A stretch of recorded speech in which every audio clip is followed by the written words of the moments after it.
open the public session. Mr. Blair, thank you very much for joining us today. Very welcome.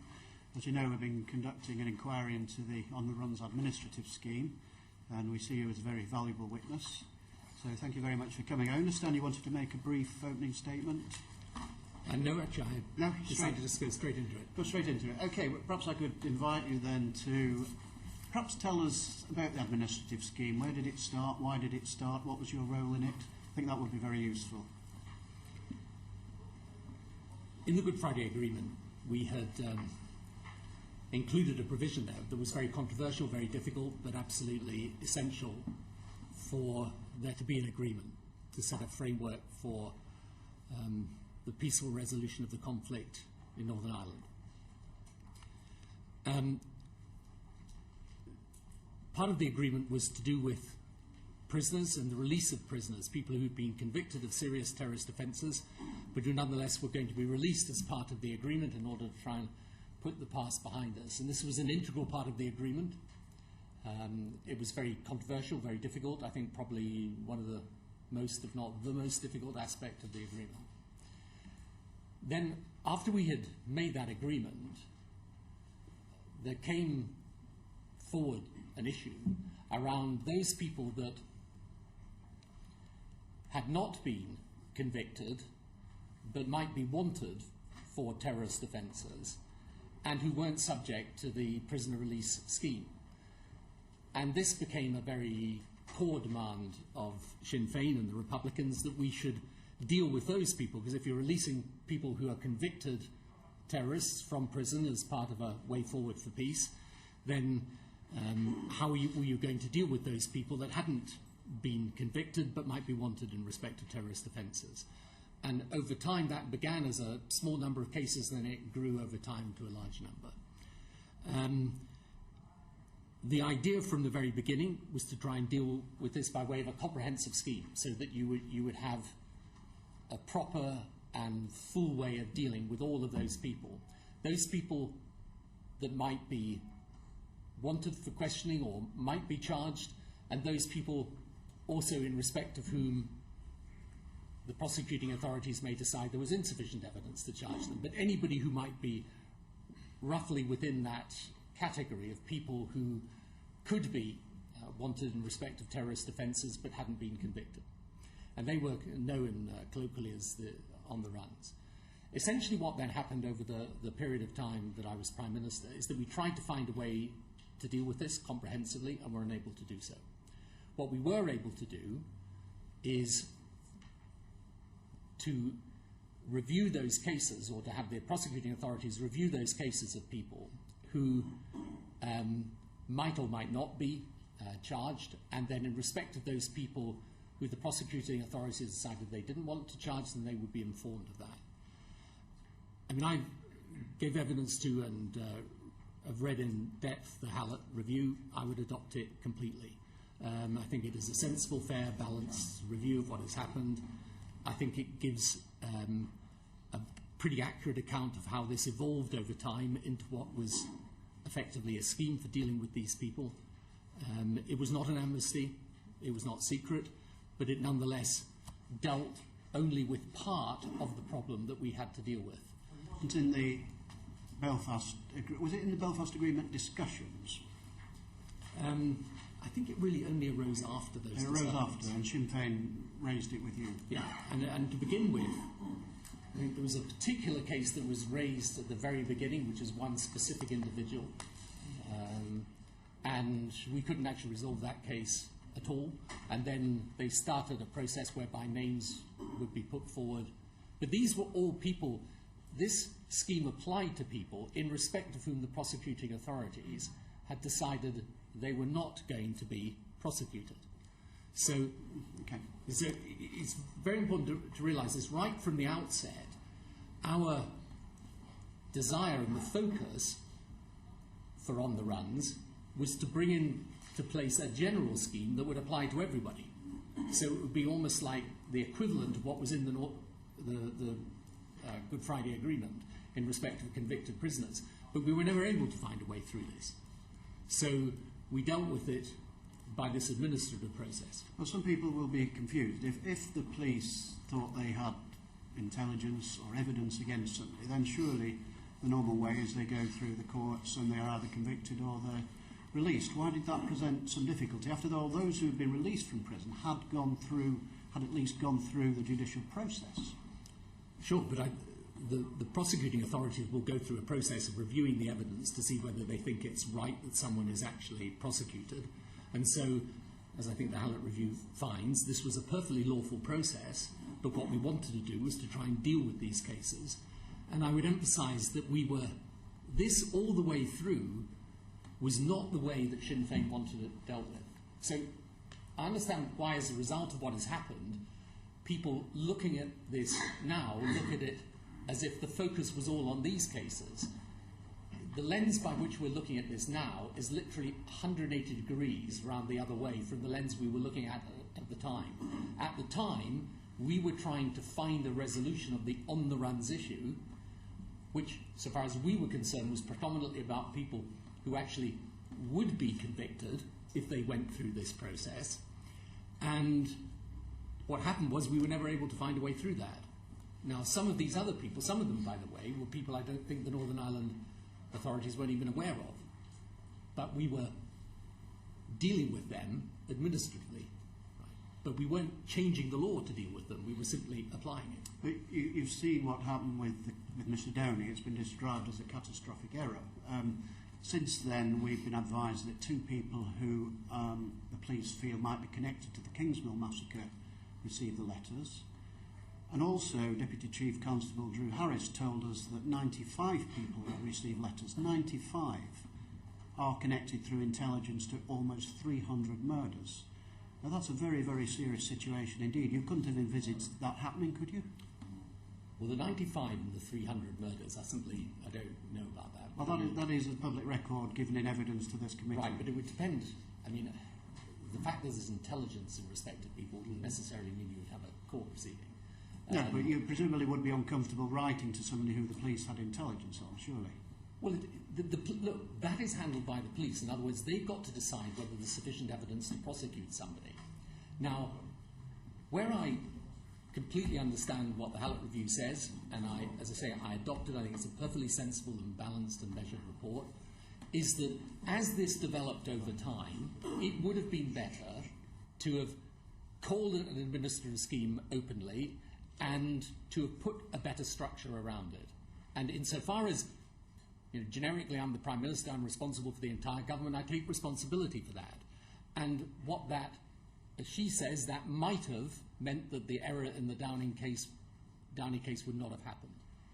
And that obviously should not have happened, because no such letter should have been issued in that case. And so I totally understand the feelings of people who say, well, in respect of the criminal offence and the terrorist offence where a member of my family lost their life, they should not have had the letter, and as a result of this scheme they got a letter, or as a result of the misapplication of this scheme they got a letter. I understand that completely. I simply say two things to you about this. The first is that I defend completely the issuing of these letters to people who the prosecuting authorities had decided were not going to be prosecuted and charged, because had we not been doing that, we would have had literally nothing in respect of the demand to deal with the whole of the on-the-runs issue. And the second thing I would say to you is, and reviewing the papers again as I have over the last few days for giving evidence here, this issue of on-the-runs was absolutely critical to the peace process, and at certain points became fundamental to it. If I'd literally been saying we're not dealing with this at all, in any way at all, I think you can never be sure of these things, but I think it's likely that the process would have collapsed. Well, by that you mean Sinn Féin would have walked away? Correct.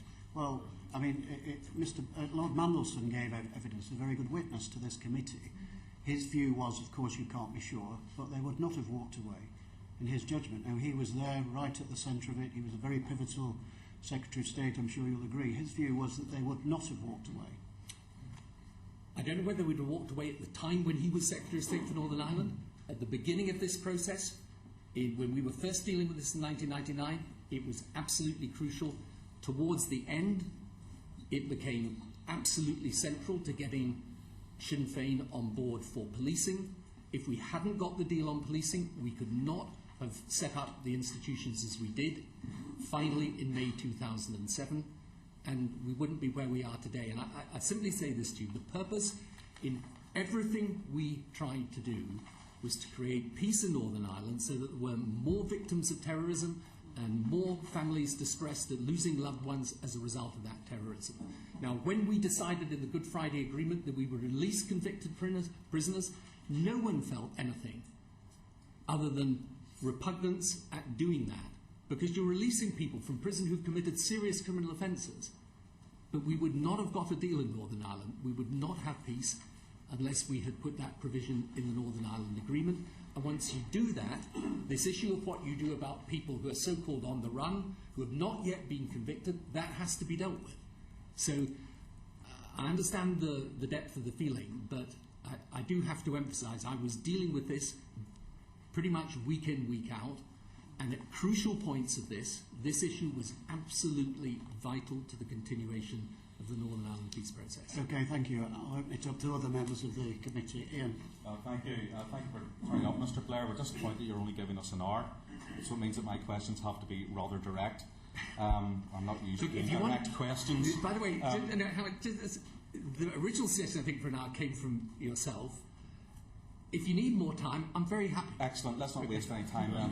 I wish you hadn't told them that. Yeah. Well, I know it's a dangerous thing to do, but...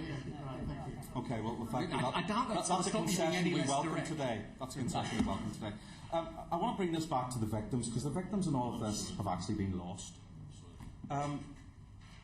Behind you in that gallery are the victims of the Hyde Park bombing, their family. There's many other victims from Kingsmill and many other massacres across Northern Ireland. There's people there who are part of the 95 victims, or sorry, 300 victims who the 95 people who received letters are holding. I wonder if you want to take an opportunity now to turn around to those victims and to apologise to them for the catastrophic error that your government was involved in that allowed for someone, a fugitive, to evade justice, and for several other fugitives to continue to allow to carry with them a letter that appears to get them off the justice hook. I said to you a moment or two ago that I adopted what was in this Hallett review, and I do. And I accept full responsibility, because I'm the Prime Minister. I should accept responsibility for everything that happens in a government of which I am the Prime Minister. Yes. Full responsibility for not having put in place a structure for this procedure that might have meant, in the Downey case, as Lady Justice Hallett finds, that the letter would not have been sent and therefore the trial would have proceeded. So for that, I take responsibility, yes, and I feel sorry for those people, and I apologise to those people who have suffered as a result of that. But I am not going to apologise for sending those letters to those who should have received those letters, because without having done that, we would not have a Northern Ireland peace process in place today. You're apologising for the error, but not for the process. No, look, these people have suffered enormously from what has happened. The reason I spent time and effort, and I think I am justified in saying beyond what any Prime Minister before me or since me has done on Northern Ireland, is so that more victims of terrorism and more families would not suffer. And right at this moment, if we didn't have a Northern Ireland peace process, right at this moment when, as we can see from events elsewhere, we're dealing with this issue of a new form of terrorism, we would still be dealing with terrorism from Northern Ireland. Mr. Blair, today. I do not doubt your interest or your love or your compassion for Northern Ireland as a former Prime Minister. No one's doubting that. We're not questioning that today. I'm questioning the method and a policy that unfortunately allowed someone to evade justice, and of which you were the Prime Minister at the time, which allowed that to happen. Inadvertently, maybe on your part, but it was a catastrophic error on your part. Now, I welcome the fact that you've said sorry for part of that process. Theresa Villiers has apologised on behalf of the role of her government, and I think it's important because your former spokesman, just a moment please, your former spokesman, when he was in front of us, he did not apologise and wouldn't apologise for it, so I think it's important today that you have said that. Could I ask you about your relationship with Mr. Adams. Obviously, you had a very important relationship with Gerry Adams. You engaged in correspondence that was the genesis of this on-the-runs process. I'm wondering, was your fondness for Mr. Adams, did that tarnish or help you lose perspective on the sort of arrangement that needed to be put in place, which made you ask the Attorney General to keep going a step further, when he had already given you advice that this was a step too far?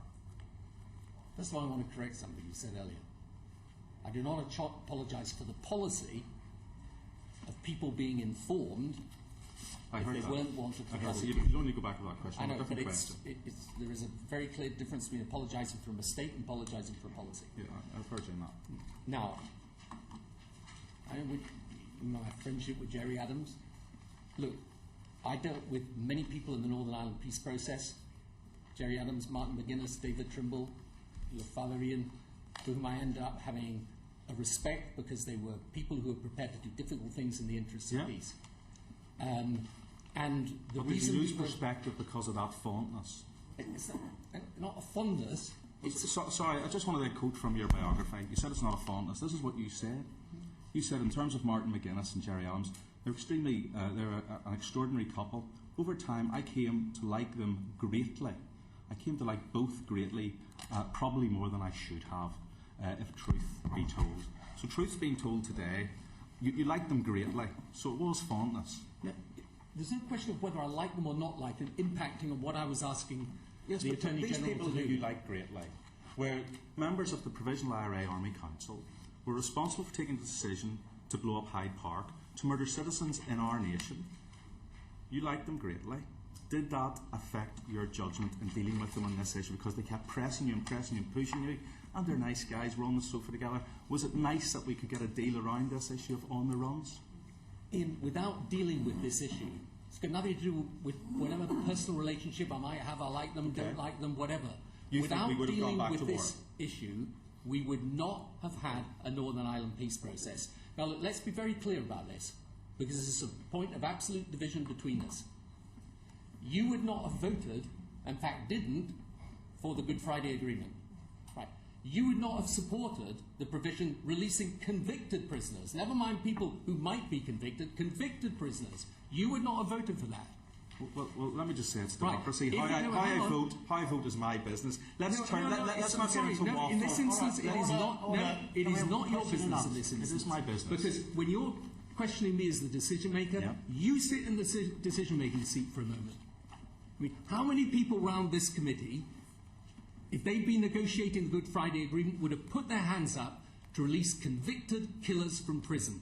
Probably not a majority on this committee, but I'm telling you, without that provision in the Northern Ireland Agreement, we would not have had We're not talking about the Good Friday Agreement or the release of prisoners. We're talking about something that emerged post the Good Friday Agreement, a secret or confidential private arrangement between yourself, Gerry Adams, a member of the IRA's Army Council, and Gerry Kelly that allowed letters to be delivered to assumed fugitives from justice that now has resulted in one of them being able to get off for mass murder. This is not the Good Friday Agreement rehashed. This is an issue that has emerged as a result of the Good Friday Agreement. All of the evidence, Mr. Blair, that we have taken from 3 chief constables, from politicians, with the exception of Sean Woodward, have all said that the IRA were not going to go back to violence at that time of this discussion on the OTRs. That's where your theory falls down. Of course, the issue of on the runs is linked to what's in the Good Friday Agreement. The reason that on the runs is an issue is because if you're releasing people who have been convicted of terrorist offences, there's obviously going to be a question about what about people who might be prosecuted for terrorist offences. Because if you're releasing the ones who's convicted, you're obviously going to have to deal with the issue of what about those who might be convicted, and then there was a further category, actually, of people who, for various technical reasons, weren't covered by the prisoner release scheme, but in logic should have been. So the on the runs is intimately connected with the provision of the Good Friday Agreement. My final question to you, Mr. Blair, is this. We've learnt about this arrangement, this rather unsavoury debacle over on the runs. Do you want to take the opportunity now and tell us of any other arrangement that may have been in place which allowed criminals to get off with their activity? Is there, for example, an arrangement between the Department of Transport and criminals involved in smuggling fuel that allows the former IRA criminals to fuel and line their pockets with money as a result of smuggled fuel? There was a provision in the Good Friday Agreement that allowed people convicted of terrorist offences to go out of jail. Yes. It very nearly sank the entire agreement. Are there any other private arrangements? No, and this wasn't a private arrangement. Look, you may not like the Hallett review, but it was an independent review by Lady Justice Hallett. I appreciate you gave evidence, so did I. It finds there was no secret and there was no deal. So, secret, let's just be clear. Secret is that it's not an MI5 secret. It is a confidential arrangement. Look, let's not hide around or dance around the interpretation I'm of not that dancing word. around it. I've actually got parliamentary questions in front of me, including one from 2002 from the Conservative Party spokesman in Northern Ireland, in which he asks about these arrangements and is given an answer by John Reid, who was then Secretary of State. It was also referred to in the Eames-Bradley report. But you're saying there's no other secret deals. It was also referred to by... I just want to come back to my question, not the Hallett but it's review. not secret, is the point. Yeah, but are there any other secret deals that you're aware of with regards to the Department of Transport and allowing criminals who smuggle fuel to get off with it? I've no idea what you're talking about, but in any event, it's a multi-billion-pound racket, and had been for years. I think we've had an answer on that. I'm going to move on. Naomi. Thank you, Chairman. If I could perhaps explore some other areas of this. To be clear, I voted for the Good Friday Agreement, and I did so after great difficulty because of the prisoner releases. But I believe, as you did, that on balance it was a price worth paying in order to move the process forward. However, this was not an extension of the Good Friday Agreement, because unlike with the Good Friday Agreement, where people were actually tried and convicted and justice was therefore not corrupted, but people were then released on licence, not allowed to go free, but released on licence, and still therefore able to be returned to jail if they reoffended. In this case, the concern in dealing with the issue of on the runs would be that there was no amnesty. Is it correct that at the time when this was being discussed, there were proposals put forward that detailed an alternative process to an amnesty, which would have allowed people who were on the run to come forward, face the justice system, and then go through the early release system that had been agreed by a majority of the population in the Good Friday Agreement? That was a proposal on the table at the time. Is that correct? Yeah, there were masses of proposals that came forward. There were proposals and is that all one the of time, them? and that was one of the proposals. And but we couldn't get agreement on it, maybe. We couldn't get agreement on it. And it's really important that because of the way this has been misinterpreted and misunderstood, the cases we're talking about today are cases of people where there has been a consideration by the prosecuting authorities and a decision that they should not be charged. Right? We're not talking about the cases where they've considered the evidence and decided they should be charged. And the reason the Downey case was a mistake is that that case was put in the former category when it should have been in the latter category. But the very existence of that distinction is what shows you this was not an amnesty. We tried everything we could, and I'm open about this. Everyone was open about this. You know, I've read some of the discussion of this issue. You'd literally think on the runs was something no one had heard of before. This was, we were debating it the entire time. With due respect, that's not the premise of my question. The premise of my question is that this was a matter that was actually being debated, and indeed proposals were being brought forward. Yes, I understand the distinction between the two groups, to be clear. I'm starting my questions by clarifying that there were proposals originally on the table that would have allowed people to avail of the scheme as per the Good Friday Agreement, provided they were willing to do what those who were released under the Good Friday Agreement prison release scheme did, and that was face justice.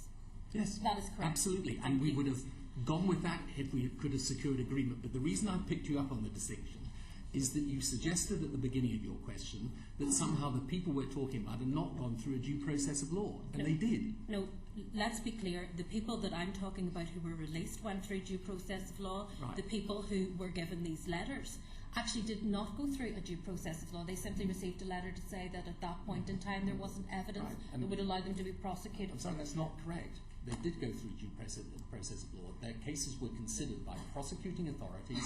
This is what the Hallett Review finds. I mean, we have an independent review into this, and it and finds we are undertaking our inquiry, so it is our questions that require to be answered, not those that were placed by Hallett. If I could ask the question with respect to the issue of the letters themselves and how those came about. Were you concerned at any time when lists of names were being presented to you to seek clarification as to whether or not there was sufficient evidence to pursue a prosecution, that in giving some people an indication that there was not, implicitly you were giving other people an indication that there was sufficient evidence to pursue a prosecution against them, and therefore assisting them in evading the law by not returning to the jurisdiction? It's a very difficult situation, because there were lists of people being put forward to us, some of which, by the way, as it turns out, were not even known to the authorities, but thought they were and therefore were not coming back. What we had was essentially a process or a procedure by which we said to the prosecuting authorities, if people aren't wanted, inform them that they're not wanted. And there were people then, I think, who were informed if they were. I understand all the difficulties people have with that. I'm not saying it was this was not a perfect set of circumstances, and that's why I'm perfectly prepared to accept the critique that's made in the Hallett Review. But we were trying to deal with this situation, whereas I say, all the focus at the time was not on how we were trying to deal with these cases, because Sinn Féin were saying to us throughout, this is completely inadequate and wrong, and you promised that you would deal with the actual on the runs. All my focus was on, is it possible to put together a proper scheme which deals with this problem in its entirety? In the end, we were never able to do that, and then, therefore, we never actually had the deal. And with respect to my question, were you concerned that in informing some people that they had not sufficient evidence to prosecute, you were implicitly informing others that there was sufficient evidence to prosecute and assisting them in staying outside the jurisdiction and evading prosecution? I think it's perfectly acceptable to tell people that they're not wanted if they believe that they are, and the authorities actually don't want them for questioning. And in the context of the Northern Ireland peace process, I think that was a perfectly reasonable thing to do, which is why I don't actually accept the process itself was wrong or unlawful. And to go back to the point I made just a moment or two ago, there was never any decision we wouldn't talk about it, but the whole focus of the issue was on the bigger question, which we weren't able to resolve. Now, I'm well aware, looking at it now, everyone's looking at it, as I say, you've literally turned the lens the other way round. So we're focusing on all those cases dealt with by administrative procedure. All I'm telling you is at the time, that was not the issue. At the time, the issue was the fact that you have already released the people under the Northern Ireland Peace Agreement who have actually been convicted, and now what Sinn Féin was saying, it's essential for us to be able to provide comfort for those people who aren't going to be, who are still outstanding in circumstances where you're wanting us now to give Sinn Féin support for policing in Northern Ireland. I mean, that's the reality. Whether you agree with it or not, that's another matter. Well, if I could, I would like to ask another question. You've discussed the issue of secrecy. Can you tell us which parties you told about the administrative scheme and the issuing of letters? We did, as I've just said. There were the secretaries of state who actually talked about the process, and I can go and read you out exactly what they said, but I just said a moment ago, and I agree. In retrospect, that's why I accept the Hallett report. It would have been better if we'd realised, look at this administrative procedure as a separate thing, and then you would have put probably a different structure. It evolved. It wasn't, we didn't have it as an idea, it evolved over time. It's not that we decided not to tell people, but it just wasn't the focus, especially for me, frankly. I was dealing all the time with the bigger demand that we couldn't satisfy. So, of course, as the Hallett Review finds in retrospect, you can look back at this, and by the way, I think if we'd done that, I think people would have accepted it. And when people say, and I know there are people who are saying, I literally had no idea anyone was being informed of this, I mean, I have to tell you, I'm surprised. Because when people were asked questions about it, they answered them. But anyway. And you're aware that the PSNI themselves, who were part of this process, were unaware of letters being issued? Well, I don't. So, I mean, for the scheme not to be secret, it was certainly not transparent. It was opaque at best. Well, it was transparent. People were being informed, and since I've just shown, adverted to the answer that John Reid gave in answer to the Conservative Party spokesman at the time in 2002, who, by the way, asked specifically about the number of cases that had been dealt with under this procedure, and got an answer. So, my experience, by the way, in all lines, people look at these things pretty carefully, but I suspect for the people at the time also, they were far more concentrating on the big question about how do you deal with on the runs, and the administrative procedure to deal with people who, I stress yet again, the prosecuting authorities decided should not be charged, informing them that they're not going to be charged. That was obviously of far less political salience, frankly, because it was an issue where you were going through the process of the law. You weren't changing the law. I have two more brief questions. The first is around the issue of clarity and how aware the public and indeed public representatives were of the administrative scheme. In the evidence given to this committee by a number of victims groups, they said that actually the scheme in and of itself was not the thing that has caused them the most hurt. It was being kept in the dark about the fact that the government had done the deal to issue the letters, and not being told that this process was ongoing that hurt the most and made them feel betrayed and distrustful of government, not just your government in its term, but actually of government more generally. Would you accept that without that transparency, it has caused and contributed to a lack of trust between parties, and indeed, crucially in this case, it has compounded the hurt of victims? The hurt is very real, but I'm afraid I think the most significant part of it is people being told there was some secret amnesty deal that the government did, which it did not do. And we have had mixed into that two categories that absolutely should be kept separate, but I've read a lot of the media coverage of this. They're absolutely not separate in that coverage, and that is the category of people who the prosecuting authorities have decided should not be charged, and those people who might be. And the truth is, for many of the victims, this is all put together in one package called secret amnesty that the government did deal with Gerry Adams and Sinn Féin, and it's just not true. If you go back and look at all the correspondence and information discussing this, the fact is Gerry Adams and others from Sinn Féin throughout were saying to me, you've let us down. You told us, you announced publicly you were going to deal with this on the runs, and you haven't.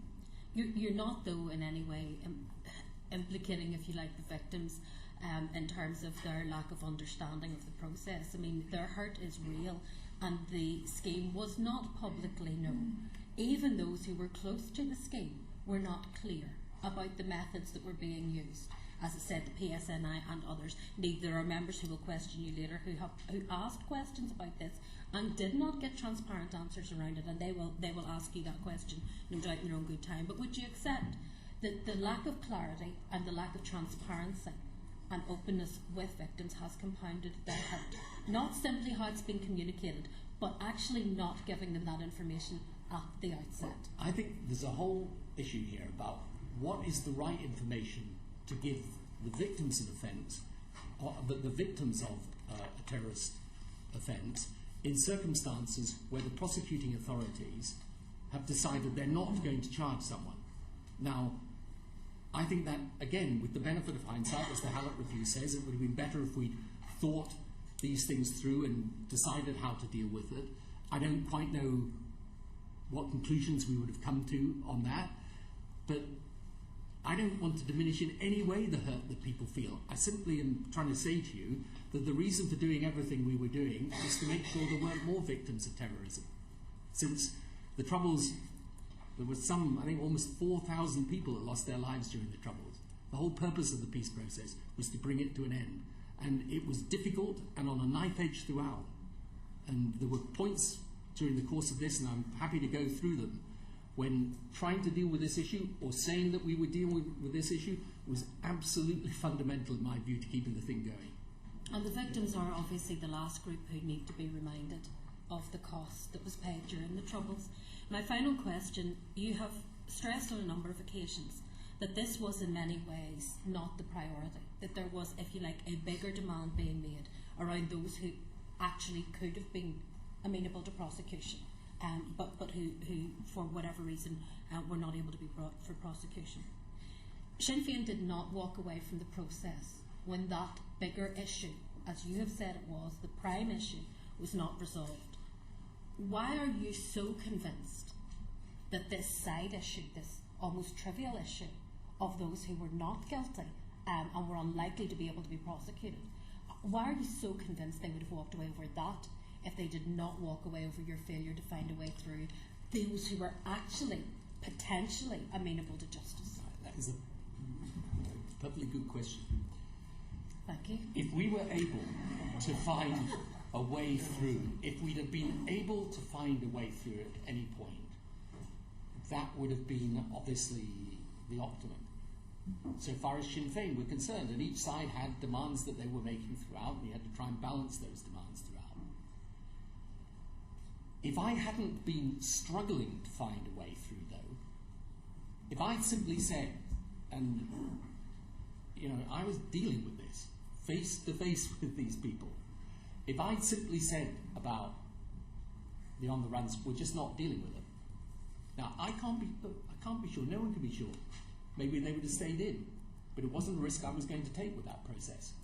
And at crucial points, the fact that we were struggling all the time, coming up with this scheme, that scheme, in the end legislation that we then had to withdraw, was, in my view, an essential component of keeping them in it. Now, I can't be sure that's right, and you can't be sure it's wrong. And the trouble when you're dealing with a situation like this is you're trying to do your best in very, very difficult circumstances where, and it's very important to realise this, on decommissioning and on support for policing, this issue was absolutely crucial at certain points. And,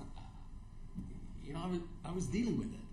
Now, in the end, the other aspect of this was not trivial at all, but it was the best we could do given we were unable to resolve the other issue. And what I'm really saying to you is, if we simply said we're not going to deal with this on-the-runs issue at all, it's just off the table, I personally think it would have had a very serious impact on the peace process. But Mr Blair, you've identified there were two on-the-runs issues. Those that might have committed some crimes and those who it was believed had not, who received the letters. That's being questioned now, but that was your belief at the time. I think what Naomi was getting at is, why was it so important to write letters to innocent people in order to keep the peace process going? It doesn't seem to make sense. Because at least you were then doing something on this issue when you weren't able to do the larger thing that people wanted. In other words, you were keeping the thing moving, even though all the way through what Sinn Féin was saying was, this isn't good enough, it's not right, you promised, you're not delivered, what are you doing? You said at Western Park you would do it, you're now not doing it. You're only dealing with these cases in a piecemeal way. Right, so at least it was, you were able to say there's something that was happening. Now again, what I accept is, as you got to the end of this and it accelerated, and then particularly after the end of, when we came to a very, very, very, possibly after the Good Friday Agreement, the most difficult negotiation, which is late December 2006, it did matter that we then said, okay, we can't do anything other than this, what we're doing already, but we'll accelerate it. Now that again was, I think, an important part of bringing them on board for this final bit of it. But these are difficult judgments to make. So you're telling us that the letters to these people whom were presumed to be innocent was very important to Sinn Féin. It's a little bit difficult to understand why. I mean, there's lots of people from Northern Ireland here, they've not received letters. Why was it important that this group of people received letters? It was important that some people within the on-the-runs category could be dealt with, so that you weren't simply saying, we're not doing anything on this, nothing can be done. Because the whole look, I began from the proposition, as it turned out wrongly, that surely you must be able, if you can deal with the people who've been convicted and then released, surely you must be able to deal with the people who've never been convicted. Now, there were a whole series of proposals put forward as to how to deal with that. The easiest one, frankly, would have been the type of thing that David Trimble was proposing, which would have been perfectly sensible, where you got people in front of the commission, they convicted or pleaded guilty, and then, you know, but it wasn't possible to get an agreement on that. Okay, thank you. Sylvia. Mr. Chairman, it's very nice to see you, and thank you for coming in front of the committee. I do appreciate it. I think the victims and the families also appreciate it. Really. Hearing from you in person, giving live evidence is deeply appreciated by all of us. We might not like the evidence, but we appreciate the fact that you're answering very frankly. May I just ask you about the relationship that you have at the present time with Sinn Féin? Would you still, from time to time, contact Mark McGuinness, Jerry Adams, Jerry Kelly, the key people, the key players in the UTR scheme? Did you, for instance, get in touch with them before you came to give us evidence today? No, I don't. I see them from time to time. Usually when you're at an event together. Yes. So I think the last time I saw Jerry Adams was in September in the Clinton Global Initiative, I think. But other than that, no. I mean, I think it's obviously for the people who've now got charge of this issue to do their job. Right. What is so interesting, and the number of times that you referred to the Howard report, in all of the evidence that you've given to us so far, you have stressed and actually said it was absolutely essential for the peace process. Sinn Féin, you suggested to us, though others have disagreed, would have walked away from this process. And there was a judgment that you had to make. You were the Prime Minister at the time. In the Howard report, it suggests that this scheme was open to others. But actually, you've confirmed to us what we have thought all along. It was kept secret to a small political party, a very influential political party, not Sinn Féin. No, if people had come forward, I mean, it didn't happen, but if people had come forward from loyalist political parties and said we want our people to be, no. Well, what are we going to do about that? We would have had to consider that too. Well, Mr. Blair, how would they have known to do that? Did you, for example, tell? Sorry, let's just hear me out here. Did you tell the late David Irvine, who represented, and I know that in fact you had a lot of respect for him and were very concerned when he died prematurely at a very key time. Did you tell him about this scheme? I didn't tell him about the scheme, but he knew about the on-the-runs because we all knew about the on-the-runs. Yeah, exactly. So if there had been I mean, the one thing I found in the course of my dealings in Northern Ireland was no one was ever hesitant about speaking their mind. Absolutely. So if he had had people who he thought, well, since the Sinn Féin people are saying that their people should be absolved who are on the run, what about my people? I'm sure he would have said. But did you tell him the scheme that you've referred to in written parliamentary No, replies? I didn't. Did you tell him about the scheme? No, I didn't. I didn't say there were people who were being informed that did you tell that they weren't going to be prosecuted. But I mean, I've said before, Sylvia. I mean, look, put your hands up and admit you did. Yes, exactly. I have huge respect for you, and if you tell me you literally had no idea people would be informed of this, then I accept it completely. But I think what we're finding really, really difficult, Mr. Blair, I have to correct myself. I keep referring to you, the Prime Minister, former Prime Minister, who did so much to bring peace in Northern Ireland, for which I'm enormously grateful, I have to say. What we struggle with is the fact that the letters were kept secret. The letters were kept secret from key players like David Trimble, Nobel Peace Prize winner. They were kept secret from him. They were kept secret from the likes of Alistair MacDonald and his colleagues in the SDLP. They were kept secret from David Ford. They were kept secret from David Irvine. The letters were kept secret.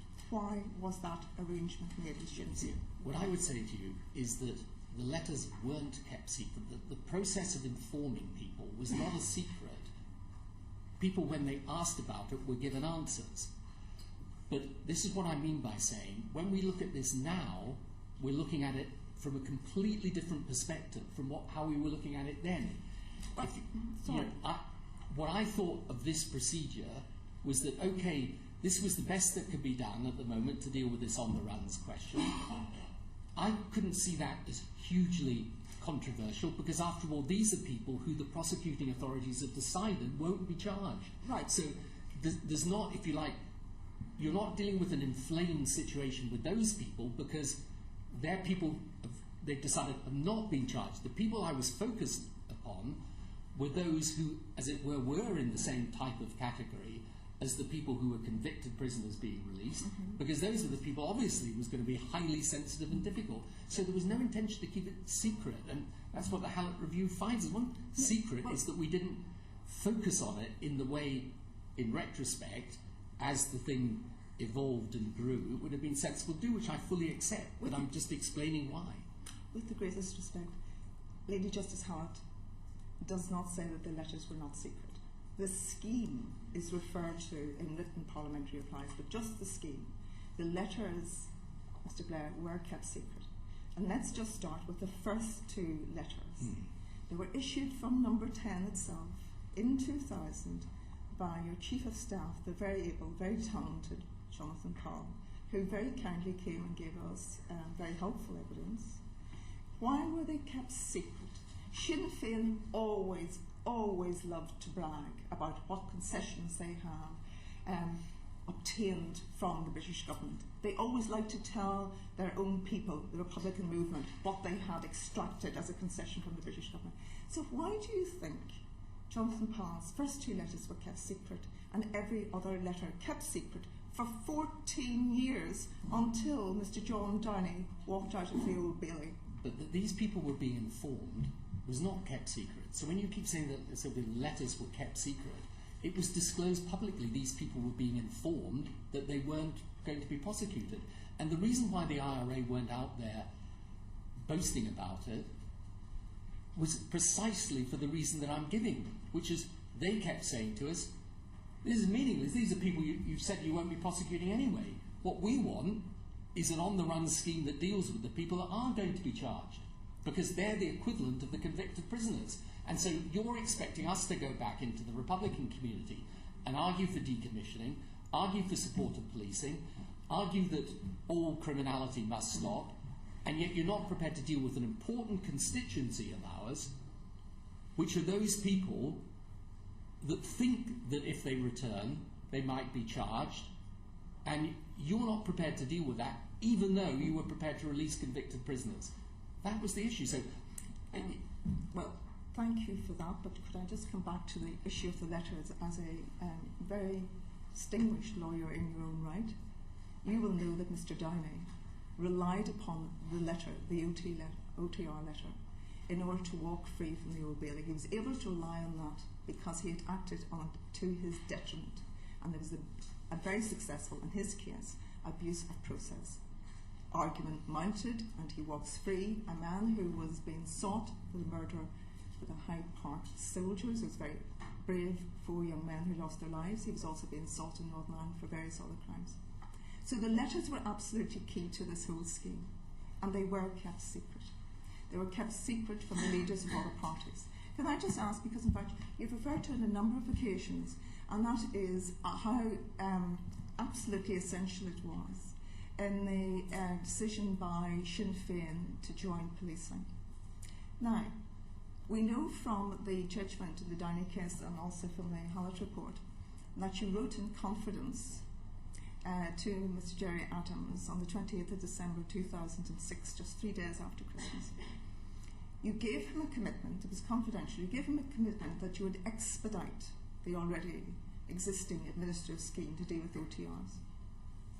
Within a month, the 28th of January 2007, if my memory serves me correctly, Sinn Féin held a special Ardèche to consider whether to join policing. It was a momentous decision for Sinn Féin. Are the two things connected? Because within days we then had Operation Rapid.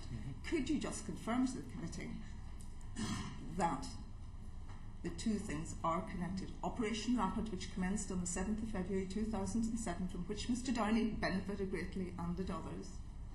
Right. First of all, just have to state again about the Downey letter. That was a mistake. It absolutely Right. was. Now, that's obviously a mistake I had no knowledge of, No. but it was a mistake. Yeah. So it wasn't a question of the scheme resulting. If the scheme had been properly applied, he wouldn't have been sent the letter. So it's just important to make that point. Now, at the end of December, the commitment I gave to Gerry Adams to speed this process up, Yes. did it have an impact on their decision on policing? Probably. I can't recall for sure whether I was told that at the time, but I should think so because it was an important issue for them. But you've actually told us in evidence earlier on that it was absolutely essential at key times in the process. In fact, you That's said... what I'm saying now. Yes. So it was. The two things are connected, are they? Operation Well, as I Rapid. say, I can't remember whether someone directly connected them, but I think it's fair enough to say, and that's one of the reasons why the commitment was given, that played a part, along with other things, in getting them to sign up to policing. Because if you recall, what happened was that we had the St Andrews negotiation, I remember it well. right, which was in October 2006. Now, the idea then was that everything should proceed so that the executive was reconstituted. Because remember, what had happened was that the whole thing had broken apart. You know, I mean, just to put in parentheses here, one thing that's very important for people to understand is the 1998 Belfast or Good Friday Agreement, that began a process. Right? It didn't make peace. It provided a framework to make peace. Yes. But for the next almost decade, we were fighting continually to keep the thing alive. When it came to that period of time, October 2006, we made this agreement to try and get the executive up and running. The key thing was the policing. And then it broke apart again. And so over that December period, the reason why finally, I think it was in May 2007, the executive was constituted, in other words, there was a delay, was precisely because we couldn't resolve the issues around policing. One aspect of that was on the runs. And what I had to say was to Gerry Adams was, yet again, I'm committed to dealing with this. You know, and I said then I will accelerate the administrative scheme, but I'm looking for a way of dealing with the issue properly. And of course, what he was saying throughout is you've got to honour the commitment you gave several years ago that you would deal with all of the on the runs. Well, Lady Justice Howard remarks that she does not appear to be a coincidence. Yeah, well, that's what I'm saying. I mean, I think it's fair to say the two things, you know, obviously... Right. My question, let me just repeat the question. It does seem an unusual rush. You write in confidence, in private, to Gerry Adams, and you tell only him that you're going to expedite the already existing administrative scheme to deal with OTRs. Within the month, exactly a month later, the 20th of January 2007, Sinn Féin agreed to sign up to policing. Yeah, so exactly, So the two things are things- important. Yes, and at the same time you're talking to the late Ian Paisley Sr. Did you at any time, a man, I think that for whom the two of you had great mutual respect, and whom you persuaded to sit in government with his arch enemy, Martin McGuinness, as Deputy First Minister, and so good were they as a working relationship that they ended up unfortunately being described as the Chuckle Brothers, which didn't do either of them any good, actually. And so to describe, I mean, I'm just quoting back, you said this process was on a knife edge throughout. In 2007, by Jove, it wasn't. The First Minister, Ian Paisley Sr., and Martin McGuinness, the Deputy First Minister, got on terrifically well. This was not on a knife edge. So why on earth did we have Operation Rapid commenced at the beginning of that year, 2006? Sylvia, absolutely. For those days at the end of December 2006, I remember because I was supposed to take a break and I ended up on the phone the entire time. So at that, and there were a lot of other things going on at the same time, but I was So really was policing the mainly, key? absolutely, it was the key, and absolutely it was on a knife edge. I actually thought for a time during that period we'd lost the whole thing. I remember actually having a conversation with Jonathan and others at the time saying, I think this thing's, we just can't rescue it. So, you know, look, I was dealing with it at the time. I'm just telling you, if we hadn't managed to find a way to get ourselves over what was a horribly difficult period, we would not have got the executive up and May 2007. And the reason for the delay, because it was supposed to happen in March, it didn't then happen until May, was because I think Ian Paisley actually came to see me and said, I need another month. I remember the Irish at the time said, that's it. You've been on about this the whole time. You keep telling us it's going to happen. It's never going to happen. You should turn around and tell the unions it's now or never. You know, the usual stuff everyone always says to you, where people say to the British government, just tell the unionists to do this, which, as I used to say, was pretty much guaranteed to make it not happen. But, you know, that was the situation. We almost lost the thing. So, look, I understand the anxiety about this. I really do. But you've got to understand what I was trying to achieve. I'm trying very hard. And just one final question in this session, and I'll move over to my colleagues and then come back with one at a time. I'm really intrigued by the fact that you have defended these letters throughout. So you must be rather puzzled, or maybe you're not puzzled, that the current Secretary of State, Theresa Villiers, has said that in fact they're absolutely worthless, every single one of them, and that the PSNI is reviewing every single one of the OTR cases. So, did Theresa Villiers, did the Secretary of State make the wrong call? Has she made a mistake? She's got to deal with this process now. Yes. Would I have done that? No. Has she made a mistake? Time will tell. But I'm not here to criticise her. No. But all I'm saying to the people in government now is that you inherited a peace process that worked. So be careful with it, because it's fragile still. That's all I'm saying. And you could have this wheeled round the other way, where people say, look, people often say to me, particularly from the union side, what did we ever get out of the Good Friday Agreement? And I said, well, for a start, the union. Yes. Right. Agreed. Which is important. Yes. And we had to get Sinn Féin away from its historic position, which was, no, the principle of consent does not apply in Northern Ireland.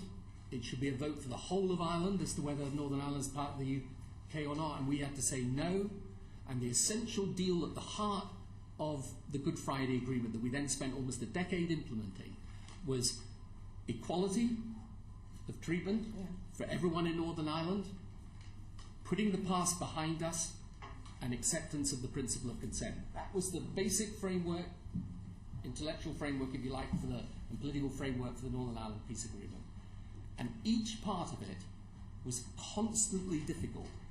And I can just tell you, in that period at the end of December 2006, I remember it well. I really believed for a time this thing was going to go down. So, thank you. Thank you very much, Alistair. Thank you very much. Thank you very much for being here. Thanks for the help so far. We have explored some of the stuff around the victims, and thank you for your expression of sympathy and apology for the mistakes that were made, because that would certainly be helpful to many of the victims and survivors that feel sore. On this issue, with hindsight, would you change anything? Yeah, I mean, I think, as I say, this is where I think the Hallett review is perfectly sensible and balanced. I think when you look at it back in hindsight, this thing that began as a few cases here and there, it would have been better to have pulled it into a proper scheme and had a discussion about it and structured it. And that's why I think when she says in her review that had that been done, the mistake in the Downey case might not have been made, that's what I have to take responsibility for. And I do. But I'm trying to explain to you how the thing came about, and I'm also trying essentially to justify the existence of it, because I think it was important, because otherwise we literally could have had nothing to say on an issue that was of fundamental importance. Let me ask you a very blunt question.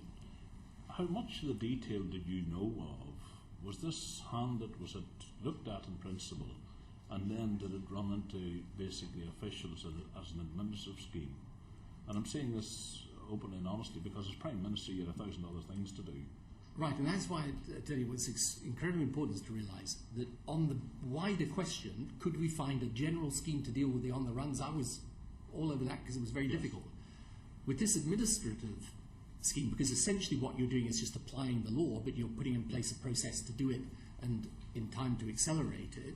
No, I wouldn't have focused particularly on the details of it. But I was obviously aware that people were being informed that they were no longer wanted. But as I say, I didn't think there was any big issue about that, because we weren't changing the law to inform. We were simply doing what, in any event, should happen. Do you think, with hindsight, that maybe, when working with the law, do you think the Attorney General was pushed too far in terms of not so much the ones that weren't wanted, but the ones that might have been wanted? No, I think what we did was we had what I think is a very proper debate. I was telling him about the politics, and he was saying, okay, but I'm afraid there's a whole set of judicial issues here. And in the end, in those circumstances, he wins, which is what happened. And I think it was Gareth Williams who was dealing with this a lot to begin with. Anyone who knows Gareth or knew Gareth would realise that was, he didn't mind either having the discussion or taking the decision he took. So no, I don't think we acted improperly at all on that. I was trying to deal with the politics of it. I wanted to deal with it. On the practicalities of it, and certainly from the tone of some of the correspondence we've seen and from the tone of what you're saying, it started out as something relatively small in numbers. Did Sinn Féin push it too far? Did they push it overboard? No, I think what's really important is to realise what was actually happening at the time. Sinn Féin weren't really pushing this. They were saying, this is not what we want. We want you to honour what you said at Weston Park back in 2001, which is that all these people will be dealt with by a scheme.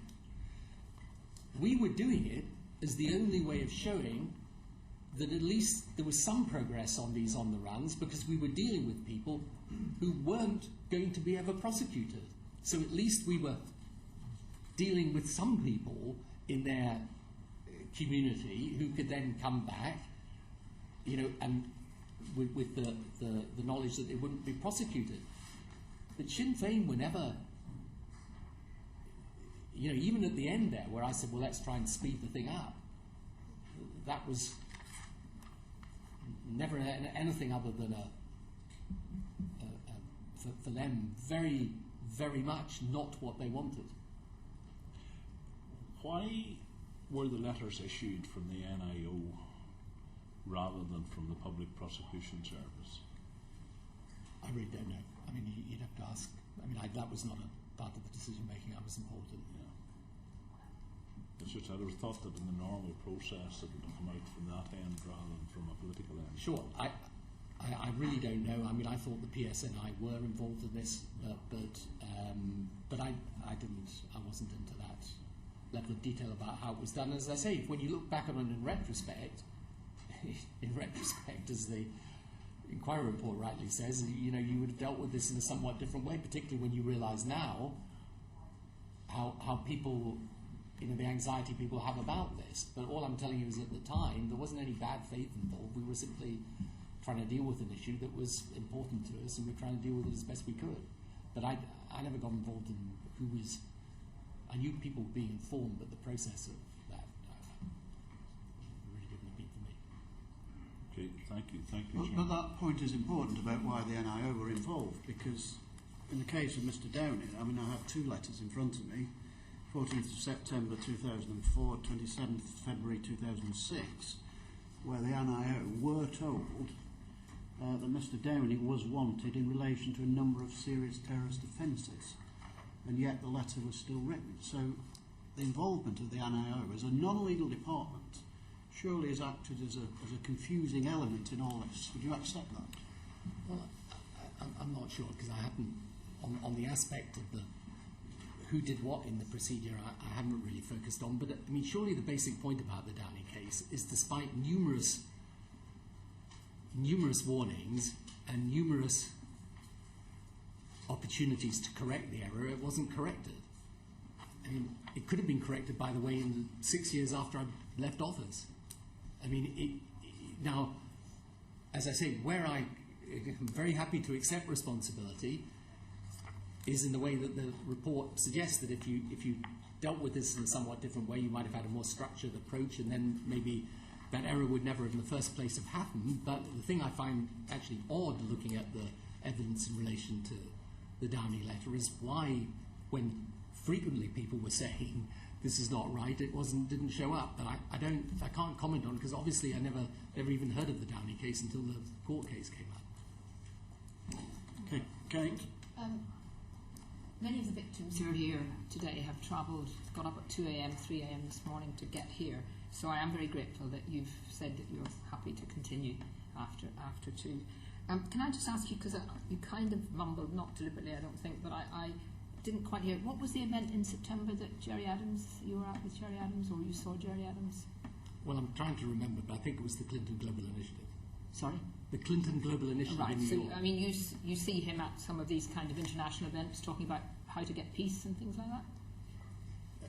I mean, I can't remember what he was doing there, and all I know is that I had a conversation with him. But you're not in regular contact with either Jerry Adams or Jerry Kelly or Martin McGuinness? No, I'm not, although, if I was, or with the people on the unionist side, I wouldn't regard that as wrong. Right, okay.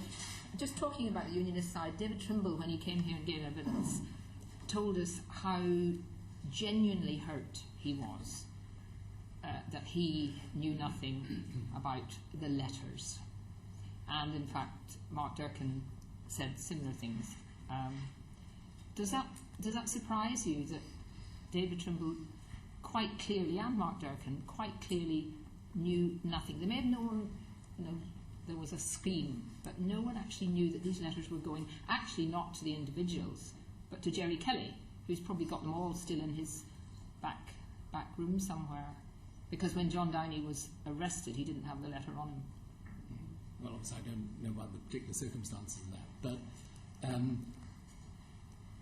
I am surprised if people didn't realise there was some process of informing people if they weren't going to be prosecuted. But I'm perfectly prepared to accept that they weren't, that people didn't pick up on the parliamentary answers or what Bertie Ahern was saying or whatever. I'm perfectly prepared to accept that. But I think my actual view of this, to be very blunt with you, is that because of the way this has now come about, now people are looking back at this, as I say, with a different lens than how they looked at it at the time. Because at the time, I don't think people would have thought it odd that we were dealing with people who, after due consideration, were not going to be charged. What they were focused on, David and me and everyone else, was what do you do about the people that should be charged? So you fully accept David Trimble and Mark Durkan that they did not know about the letters? I'm not in a position to dispute it. You mentioned there just in the previous question about the chairman that the first you heard about the name Downey was when exactly? Well, I don't have any big recollection of it at all, other than when the case came up. Right. But having said that, by the way, huge amounts of stuff comes across my desk, and if someone finds a document saying the name was mentioned somewhere, then fine. But I appreciate that, and I was actually going to ask you about all this huge amount that comes across Prime Ministers and Secretary of State's desks. We heard evidence that we saw Lord Goldsmith's letter I think it was about 16 months before John Downey sent the letter by a Northern Ireland official, unsigned at the moment, that we haven't seen the signed letter. And Lord Goldsmith said in that letter to Peter Hain, with a number of people mentioned, specifically that John Downey was wanted for serious terrorist offences. That was not that long before he got this letter signed by a Northern Ireland office saying, "You're not wanted." Now, Peter Hain said that he didn't recall that letter, even though he was copied in and all sorts of people were copied in. We were surprised because Attorney Generals don't write that regularly to Secretaries of States. Would that have surprised you that he hadn't seen it? I really don't think it's right for me to comment because I honestly don't know. It's just that it all seems a bit strange, you see, because you were leaving office, he was leaving office, Jerry Adams was on the phone regularly, Jerry Kelly pushing to get these letters signed, and the John Downey letter got sent out after you'd both just gone, but was obviously signed off before you both left. Right, but that would suggest it wasn't a mistake but deliberate. But A, that's not, I think, what the evidence So shows. But B, what would be absolutely and profoundly stupid would be to send the letter out knowing it was wrong, because that would be criminal. Well, it would be, first of all, it would be obviously stupid, since that would frankly transpire at a later time, as indeed it did. So I would be extremely surprised if anyone did this deliberately. Yeah. And I think, to be fair to the people involved, there is no evidence that they did do it. No, and I think what I'm trying to, up until now, everyone has blamed the PSNI, including the Chief Constable, came out immediately, blamed the PSNI. Do you not feel that, given that that correspondence had gone into the Northern Ireland office at very, very senior level, that just a short time later a letter would go out saying you're not wanted? Surely something really serious went wrong in the Northern Ireland office. Well, something obviously went wrong, considering there were large numbers of people who did warn that this person was wanted, and the letter was still sent. So, I mean, I know, as I say, nothing about the details of the case or what actually happened, but that's clear and accepted, and everybody has admitted that as the judge, I think, called it, a catastrophic error was made, and that's why, as the person, as I say, in a generic sense responsible for the whole government, I'm, of course, apologise for that. The error should not have been made, and the many opportunities to correct it should have been taken. You said earlier too that if loyalists had come and asked, that they would have been considered under this administrative scheme as well. Do you think it was? I mean, it is seen very much as a one-sided policy, wasn't it? Well, they were the people raising the issue, but as I said a moment or two ago, it's not that anyone else was afraid of raising these issues. They were raising them the whole time, any issue. So if, for example, David Erman, who was someone I had enormous respect for, had come forward and said, I've got a problem of this description. In fact, often David did come forward and say there were particular issues that were a great problem for him and his people, and we would do our best to deal with them too. But he never came forward on the runs question. And my point, very simply, to Sylvia earlier was that if he had also a group of people who were on the run, I would have been surprised, given all the discussion about it, if he hadn't come forward and said, I want my people dealt with too, and if he had, we would have tried to deal with it. So do you think today, here in 2015, someone in Northern Ireland from a loyalist background who's being held in jail at the age of 74 for something that happened something like 30 years ago should also be treated in the same way? I'm talking about a Mr. Tweed. You won't know the case, but do you think they should be now treated in the same way as some of those people who were suspected of very hideous offences? I think it's unwise for me to comment on a case I really don't know about, because otherwise we'll get into all sorts of problems. But just to make the very general point, Sinn Féin were raising this, and therefore it's become a Sinn Féin issue, but had there been other people who were in a similar situation, there would have been, by the way, no political problem either in dealing with it. Okay. And finally, can I just ask about the victims again? Because to us, and part of the reason we wanted this committee generally to be open and transparent, unlike Lady Justice Hallett, who saw. By the way, did you see her privately, or did you talk? I mean, personally, or did you talk on the phone? No, I saw her personally. Yeah, good. We wanted everything to be open and public because the victims genuinely have felt left out of this whole process. What would you say to the families now of those people who were so dreadfully murdered in the Hyde Park bombings, in the Birmingham bombings, in King's Mill, in all the many, many atrocities, some of whom we know the suspects have actually walked free, but others who are still free and have not been brought to justice? What would you say to them about how they can get closure? Awful word, but the word closure. How can they get closure now, given that we have seen such a travesty of justice because of a mistake made by the Northern Ireland office under your Prime Ministership? Look, I'm not sure that people can ever get closure in that sense. The motivation behind what I was trying to do in Northern Ireland, what we were trying to do in Northern Ireland, was to put the terrorism that you and I and everyone else around this table used to wake up to every morning in our country. Every morning, terrorist attacks, death, destruction, innocent lives being sought by those who wanted to kill them and then kill them. You know, I wanted, in the Northern Ireland peace process, to bring that terrorism and destruction and misery to an end. So I can't bring back those people who died in the Troubles. No one can. But what I tried to do was to make sure there wouldn't be future victims of terrorism and this horrible loss of innocent life. And the Hyde Park bombing was one of the worst of the acts of terrorism, as with, I think, the Regent's Park bombing at the same time. And there are many of those people that are out free today that committed acts of terrorism that are repugnant to any decent-minded person.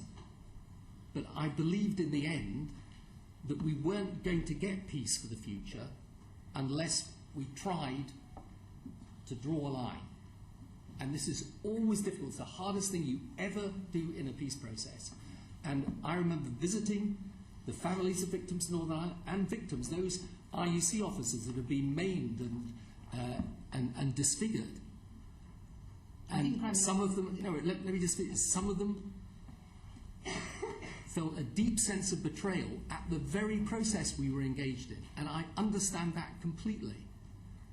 But I'm just trying to explain my motivation for doing this was to stop further death and destruction and bloodshed, and to be in a situation where Northern Ireland had a chance of a different future, and where its people and its young people particularly had a chance of peace for the future. So and I'm aware of the fact there's nothing I'm ever going to say that's going to take away the feeling that people have of anger and anguish and even betrayal. But I do say the Northern Ireland peace process was the right thing to do, it was a necessary thing to do, and it has, for all its faults and difficulties, made our country better. I was just going to say that some of those victims who you actually met in Downey Street are here today, and they remember what you said then too. Thank you. Thank you. Thank you. Very welcome, Mr. Blair.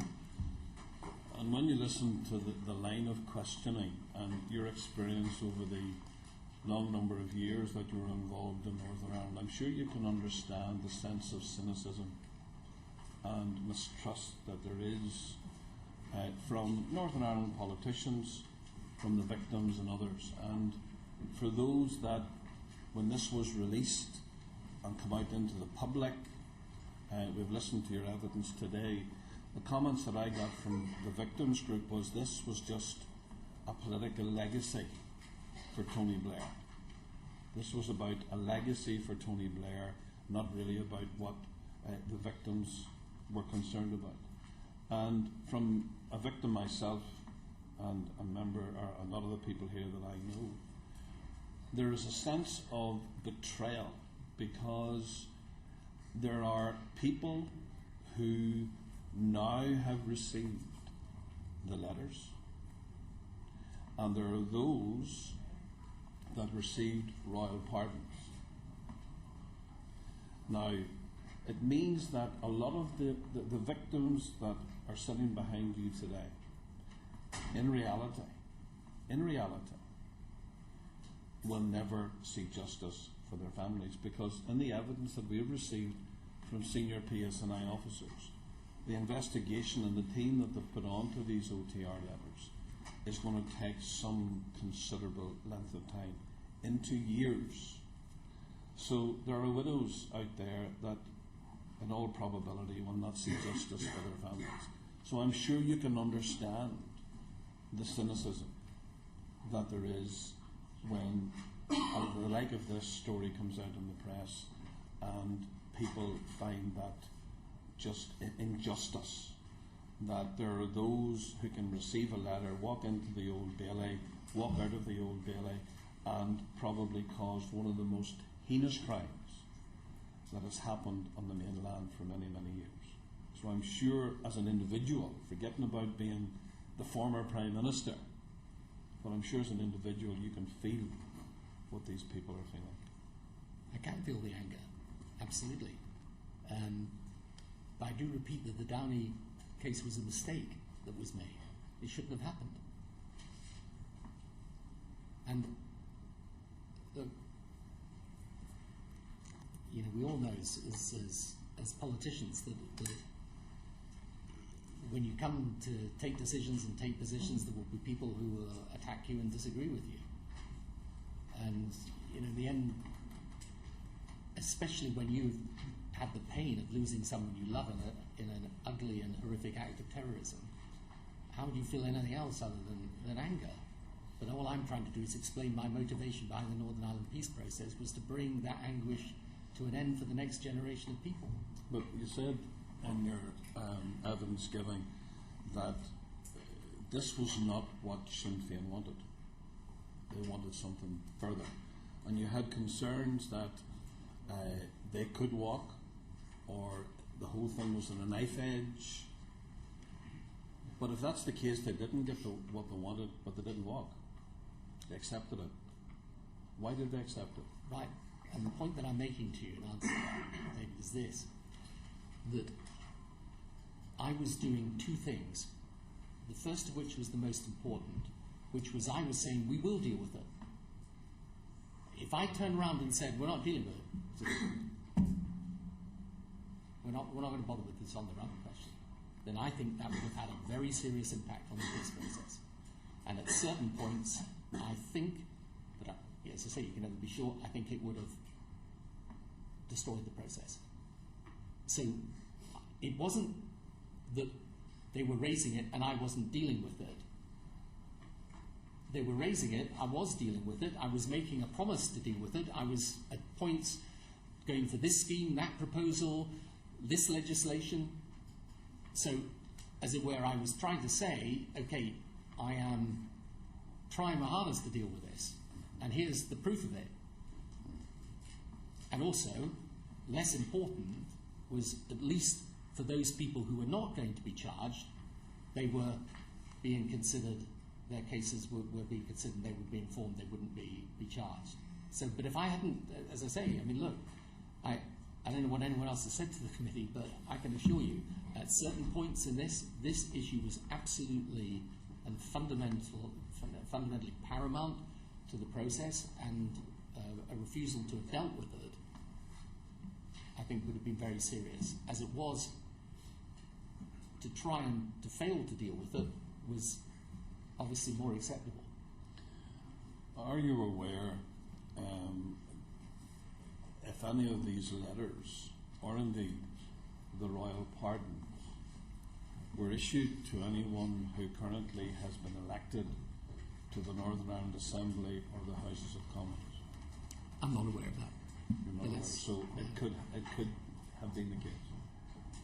I mean, I've no knowledge of it at all.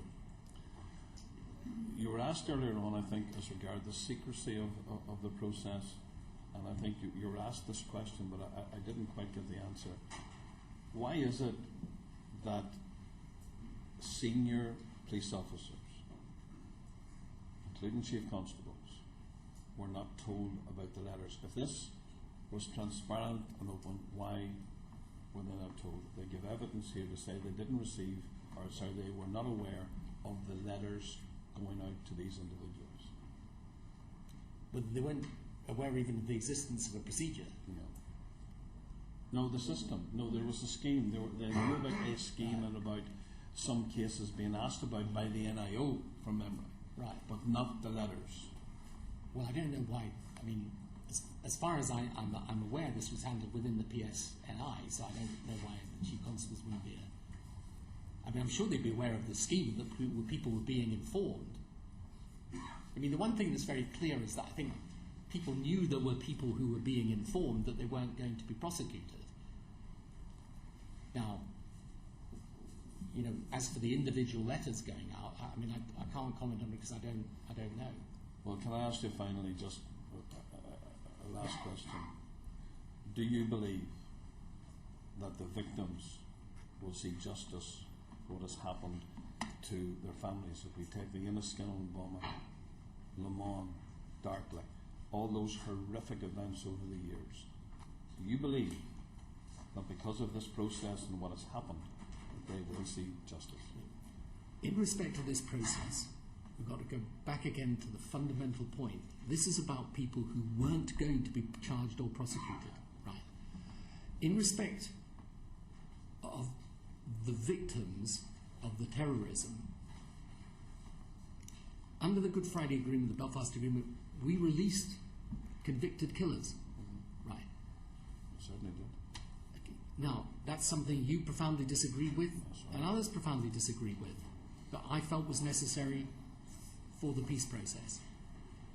In that sense, if you or your family has a family member that has died in that terrorism, you're never going to feel that justice has been done when your killer's walk free. That's right.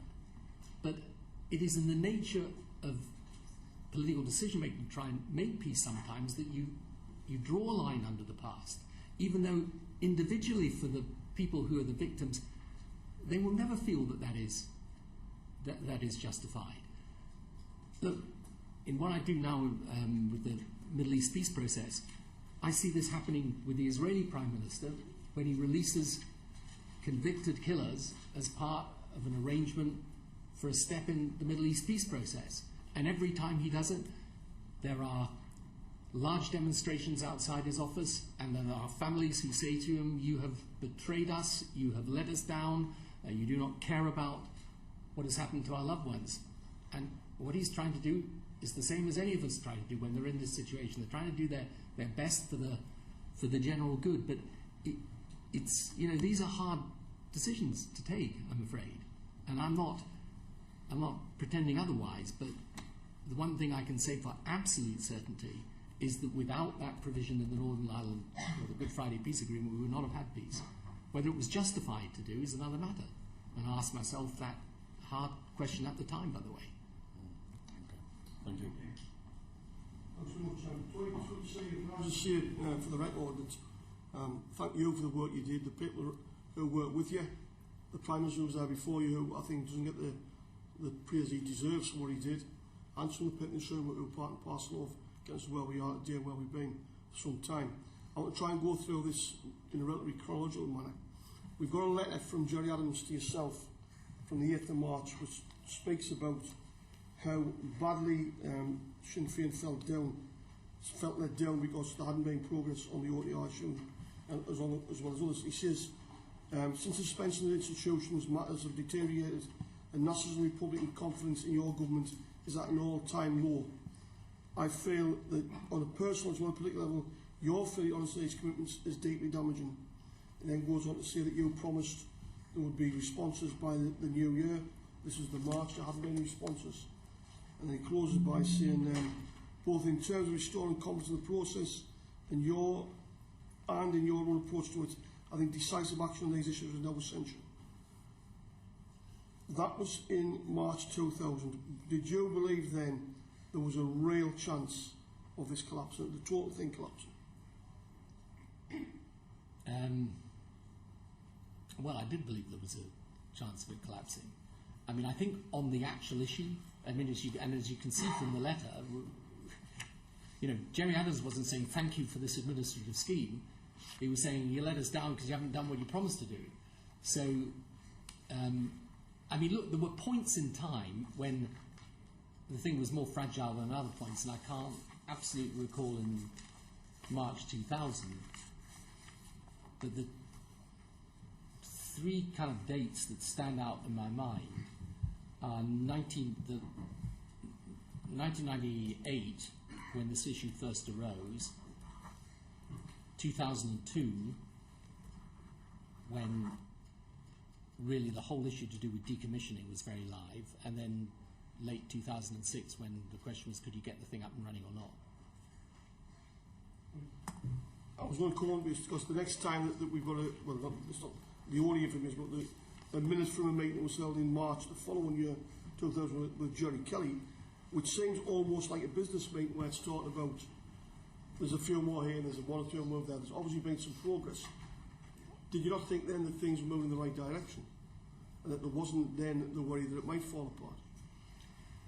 You know, that's why I say it kind of went up and down at points, but remember, all the way through, this was, and even at that point, this was against the background of a stated commitment at Weston Park in 2001, I think, that we were going to introduce a scheme to deal with this. So the problem was, in a sense, anything that they got was never sufficient. But we were saying on the broader picture we were going to act. So, you know, yeah, I mean, from time to time they would say, okay, well, at least this has happened. But I think you'll find, I don't know, what date was that? It was March 2001, March the 12th. It was reported in minutes of a meeting that being held with Jerry. Right, and so I think that was in the context of when we had given a commitment, we were definitely going to deal with this. In terms of the advice you were being given by the Attorney General throughout this process, would you say that at any time the promises you gave to Jerry Adams and others could be construed in any sense as being unlawful? Were you given that advice by the Attorney General? No, and we were very, very careful to say what we could promise and what we couldn't promise, and in the end we had to be clear. I think I said this to Jerry Adams in certain of the letters. In the end, this is a decision for the authorities, and it was a decision for the authorities. And look, the thing is, one of the reasons why this grew up in this sort of ad hoc way, there was a particular individual case that I think some people will know about right at the very outset that concerned a particular person, where it really have been very helpful for the process if we'd been able to get that person to return, and the Attorney General in the end said no. So the answer was no. Would you like to name that case? No, I think that's probably not wise. I don't know. From the legal perspective. In 2005, you attempted to get legislation through this House. What was the intent behind the legislation? To deal with the issue, to bring about a situation where we could say we made this promise, okay, it's been several years, but we've dealt with it. Was it to create a legal framework for doing this? Correct, and that was the whole. That's why I say all of the focus for all of this time was really on the big picture, and the big picture was how could you get agreement to a scheme that would allow all of these cases to be dealt with, not just some of them to be dealt with, but all of them, and in particular those people that actually should be charged and should be convicted. And how do you deal with them? Because obviously you've got a situation in which, having released people who are already convicted, you know, that's not a normal situation. It was a deliberately, you know, as it were, abnormal situation because we decided we were going to release those people. So the whole purpose of the legislation was to bring about a completely new way of dealing with this, and in the end it just wasn't possible to get agreement. And the issue was really that, look, the issue is this, and it's an issue which, if you think about it, there's a very reasonable point being made by many of the people arguing for the scheme. And that point is, okay, they haven't been convicted, but they should go through a process so that they are convicted, even if they're then released. Right. Now, it's not an unreasonable point. Okay. And that was the basis, really, of the David Trimble suggestion, and that would have been perfectly satisfactory to us, but we could not get agreement on it. In terms of that agreement, I actually sat on the committee that tried to take the Still House. I think we sat for something like 27 hours in total, and it finally fell apart. It was clear from the start there was opposition, and I might be wrong here, but I think including the SDLP and others against this. If I am wrong, I apologise. It was only when Sinn Féin said this is going nowhere that this was stopped. Would you think that? I mean, does that not, I mean, David used the term cynicism before, does that not really make you question just, you know, how badly this was handled at that time? And the message that's sent out? Because, again, I took the view that it was important we tried all the way through, we're managing this process. Many of the people who are covered by On the Runs are people who are integral to the whole way the Republican Party, the IRA, Sinn Féin worked at the time. All the way through, they were having to bring their people to a position which was historically different from any position they'd ever been in, including supporting policing, supporting the PSNI, advocating that their people actually joined the police force, and they were saying, and I think with some justification, that they weren't able to deal with this unless they were able to bring closure to the whole of the, as it were, prisoner issue, including the broader question of on the runs. My view was that even if and when we embarked on this legislation we knew it would be difficult, even if we weren't able to get it through, if we were at least showing we were doing everything we could to resolve this, then it meant it easier for them to manage their folk who were saying to them, you know, this peace process isn't worth anything, you know, I can't return to my family, etc. and all. So this was the background to it, and you know, this was a, you could take this issue and then you could take a whole set of different issues across the Northern Ireland peace process, which were also incredibly difficult. Issues like decommissioning or parades or, you know, the Patton report. I mean, there was nothing that was done that wasn't, you know, very controversial all the way through. And is it not a fact as well that if Sinn Féin hadn't signed up to recognising the police and the matters, that the executive would never got up and run again? Correct. And that was why it was important. Because rightly, I think, what Ian Paisley was saying at the time, look, this was the basic debate. And put it very bluntly. Really what Ian Paisley, the position he came to was this: if they really give it up, all of it, not just the terrorism but the criminality, the modus operandi of all of that, if they really give it up, we'll sit down with them in government. But the proof of that is that they're prepared to give 100% support to the police, because you can't say I'm in favour of the rule of law but I'm not in favour of the police force, or I've got my own police force, or I'm going to administer my own justice. So this was fundamental for him. Equally fundamental for them was to say, we're not surrendering to your narrative of history. You know, so we need the past put behind us in order to do this. And that means dealing not just with the convicted prisoners, but with this other group that's now emerged and evolved over time to be quite a substantial group of people who we think also should be part of this deal. Right, so that was the issue. But for sure, if we hadn't, you know, tried to deal with that issue at least, I think they would not have signed up for policing. And you're absolutely right, without them signing up for policing, you could, I'm sure that Ian Paisley would never have agreed to sit down in government with them. Or David Trimble, actually, for that matter. Just the last thing I want to Chair is what we've learned through various discussions we've had, that the letter that eventually allowed Mr Downey to walk free, some people call it pardon amnesty, get rid of jail card free, whatever you want to call it, was written by somebody who we now know was the head of division in the Northern Ireland office, but who is being classed by the Secretary of State as a junior person in relation to not being able to come and give us evidence to this committee on his own. How much of the actual process of how this was being run were you aware of? No, I wasn't really aware of the process, the details of the process or who might handle it, but I was aware that people were being informed.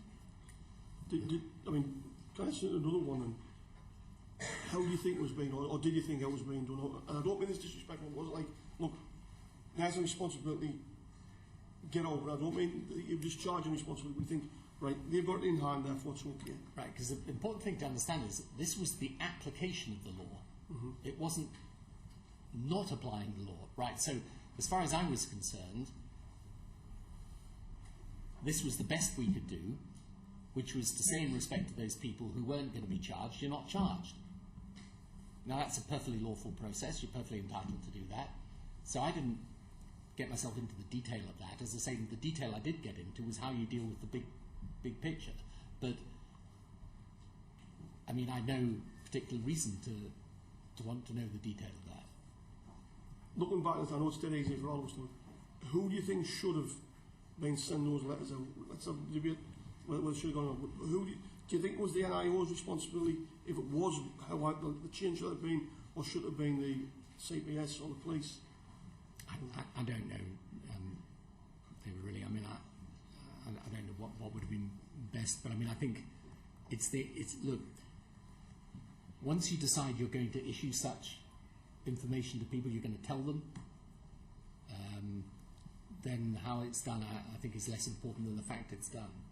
But I don't have a particular view about who would be the right person. Thanks very much. Okay, thank you. Nigel. I suppose, Mr. Blair, the question I'm trying to make sure I understand is, read the note, is whether the two groups you outlined, the ones who were potentially guilty and therefore had to be dealt with one way, and those who weren't going to be charged, dealt with a separate way. The risk that those two groups get a bit blurred during this process, and some who should be in the former end up somehow in the latter, like Mr. Downey did. Did you ever put pressure on anybody to say, look, can't we just find a way of letting a few more people off this way? It'll really help. Was that? Absolutely not. I mean, you couldn't ever do that. I mean, that would I think, be an unlawful interference with the course of justice by me.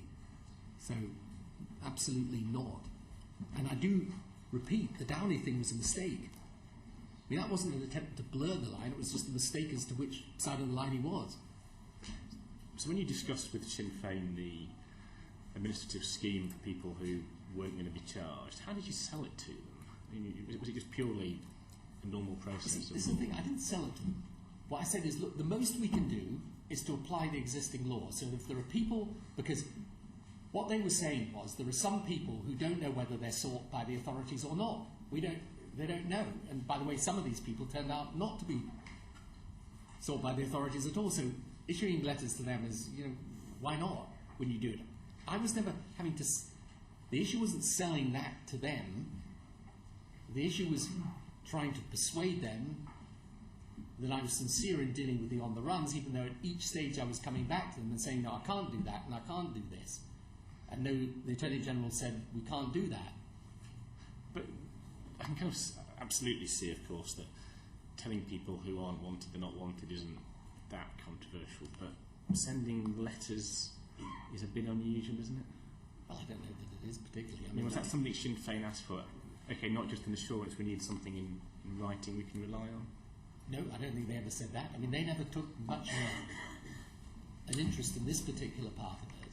I mean, because this wasn't their claim. Their claim was, we've got to have what you promised. Because in their, you've got to think in terms of their psychology. Although we drew a distinction between those who should be prosecuted and those who shouldn't, they didn't regard them quite in that way, that distinction. So, look, I don't think there's any... The issue is not the method by which you inform. The question is it right to inform them? But the issue is slightly that, isn't it? Because for most of us, the police or the CPS could decide not to prosecute today, and then someone could review the case next week on the same evidence and come to a different conclusion and then re-arrest us. Whereas here, what we were effectively doing was giving someone a letter of assurance, which we know turned out to be really quite binding, which said once you've got that letter, unless something new comes up, actually we can't go and change our minds. And that's quite important. Yeah, no, it's the whole situation is unusual because you're dealing with a situation that of its nature is not the normal course of things. But I don't think there's anything particularly wrong with them having done it by letter rather than by any other method. It's intriguing because we have a note of a meeting on the 13th of March 2001, I think that's the right date, where it says, Jerry Kelly raised a number of individual cases. He acknowledged the case of X blank out had been resolved, but asked for a letter confirming the position for the record. So, I mean, it seems that Sinn Féin, from that, were very keen not to just have a verbal assurance, but to have something in writing they could rely on. That's not something that you recall them asking for, or why they were so keen. I don't particularly recall them asking for it, no, but I mean, on the other hand, that wouldn't particularly surprise me if they had, because the issue is, I mean, whether something's recorded verbally or in writing, you know, whether it's done on the phone, by letter, in person, I mean, that's, as it were, the mechanics of informing someone. But I don't think it's particularly surprising they did it by letter. The question is, should that have been happening at all? And my view is, yes, it should have been. But, you know, I don't. But you don't recall ever suggesting that these were kind of a one-off, that's it forever process here. Once you've got the letter, we won't go back and reopen those cases. That was never promised to Sinn Féin. The whole basis upon which this part of the discussion would happen, insofar as it ever did, and it didn't. This, as I say, wasn't the main part of the discussion. Was we can apply the due process of the law and decide which cases aren't going to be, or the prosecuting authorities will decide which cases aren't going to be prosecuted, and those people can be informed. But what we can't do, because this is the whole point, and this is why I say this thing looks completely different now because of the way we're looking at it, but at the time, all of this was absolutely subsidiary to their principal demand, which is that you promised you would deal with the on-the-run question, and you're not dealing with it. Okay, can we fast forward to 2006? The amnesty bill has failed. Were you not tempted to say to Sinn Féin, well, look, you didn't back the amnesty bill when push came to shove. That's it then. This is off the table now. You know, you had your chance. Yeah, you can always say, look, at any point in the whole of the peace process, you could say to them, well, it's just tough. You've made the wrong call here. But you've got to work out what the consequences of that might be. And, you know, I cannot tell you how many times with all sides during the course of the peace process, people would make demands that I thought were completely unreasonable. And I could have said, that's completely unreasonable, I'm not even talking about it with you. But usually I didn't. And by the way, at certain points in this process, everyone accused me of betraying them. Right? It's in the nature of this thing. So, you know, yes, I could have said to Sinn Féin, I'm just not dealing with it. But the one thing I do say, if I'd said that at the end of December 2006, we'd have lost this thing. So just going forward a couple of months, and we get to Operation Rapid. I suppose the concern here is that what happens here is a lot of people get considered a lot quicker than the old process, which suggests perhaps the checks were a little more cursory than they have been in the past. A lot of people who've been considered before and it's been decided that they couldn't have a letter get reconsidered, and some get a letter. And we know from Hallett in paragraph 1036 that for some reason the police start applying a higher threshold, which they then change their mind on a year later. I mean, that kind of suggests we've failed one way to give them the amnesty that they're wanting for, so we've effectively weakened the process to try and get some more people through. I mean, that's not something you think is a fair interpretation. No, I understand that anxiety. I'm just trying to say to you, first of all, as far as I was concerned, there was always a difference between accelerating the consideration of cases, and you'll find I've seen various bits of correspondence from Peter Goldsmith and others saying, look, we can provide more resources, we can provide more help and assistance in order to resolve these cases. To me, there's a very clear difference between accelerating the process and shifting the burden of proof. And obviously I wasn't in the detail of that, but I understand that concern. And I understand why Lady Justice Haller raises it in her review. And all I'm trying to tell you is that we were also under enormous pressure because this was the moment where the policing got done or didn't, and therefore the piece was done or not. But you weren't in pressing for an acceleration, also pressing for a raising of the bar of the prosecution threshold. No, I wasn't. But I do understand that the background of this was an acceleration and the political context was urgent. And did you ever have any concerns that what you got was a historical inquiries process going methodically through every murder, all the 3,000 plus throughout the process, which was taking a long time in itself, and then this kind of parallel process that wasn't properly joined in to go and look at the case from individual suspects, arguably? I mean, you don't think that the best way to resolve the past was one process to go and re-examine all the murders and see whether there's enough evidence for a prosecution, rather than perhaps doing the same thing in two different ways? That fits into the category of the things that we were considering all the way through. For example, we thought long and hard about truth and reconciliation commissions, and there'd been something I think that done in South Africa.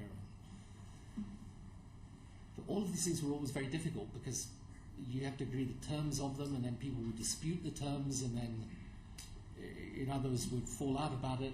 But the central thing to come back to all the time which Spire started with this is we would not be having this discussion, and neither would there ever have been such a procedure were it not for the fact that we had decided to release from prison convicted killers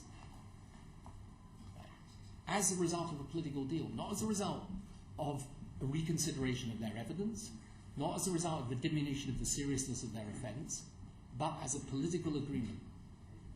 And therefore, when it comes to the issue of those people that haven't been convicted, the so-called on the runs, it's important that the context is one in which convicted killers were already out. So that's why the thing was both incredibly important but also linked back to the original agreement that we'd had. Do you ever wish that you'd just put an amnesty in the original agreement?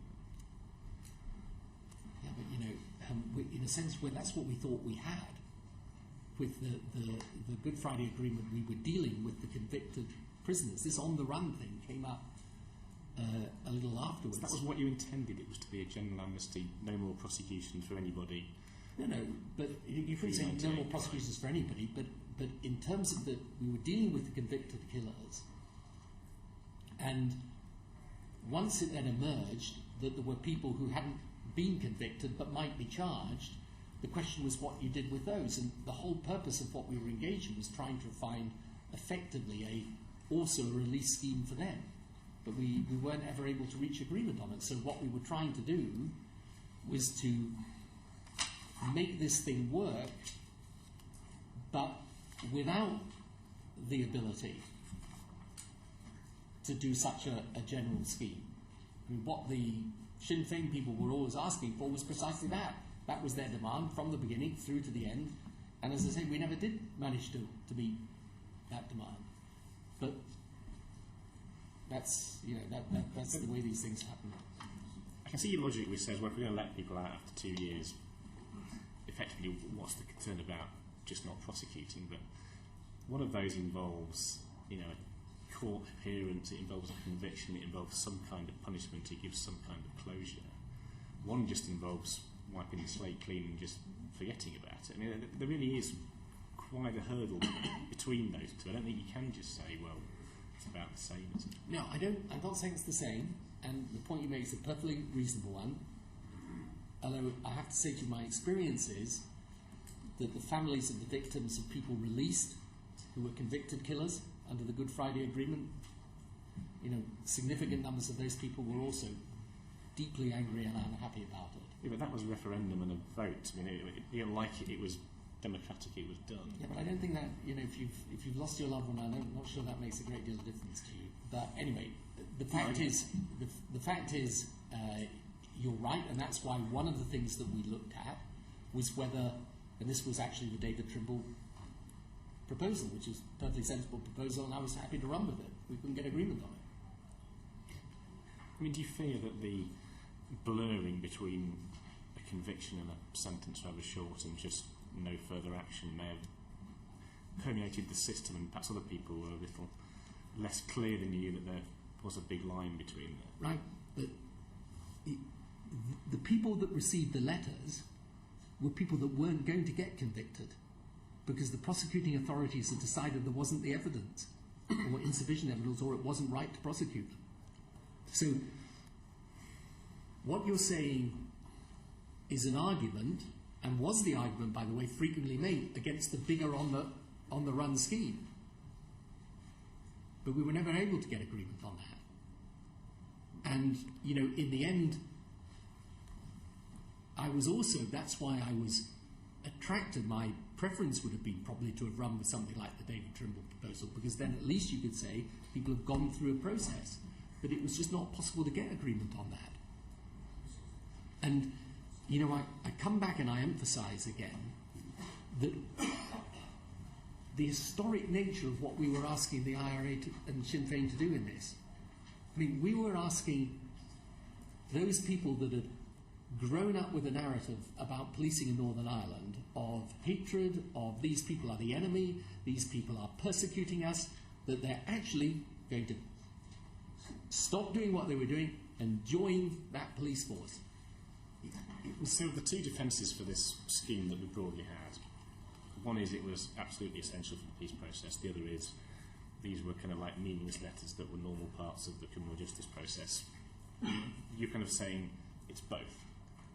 Well, I'm not saying, first of all, I haven't called them meaningless, but what I'm saying is this, that dealing with the on-the-runs was an essential part of the Northern Ireland peace process, in my view. And as I say, and I repeat, you can never be certain whether at this moment in time or that moment in time, if you don't make this compromise, or if you do, that it's going to upset the whole thing. You can't know. You can only make a judgment, and those judgments are made and evolved as you go along in a process like this.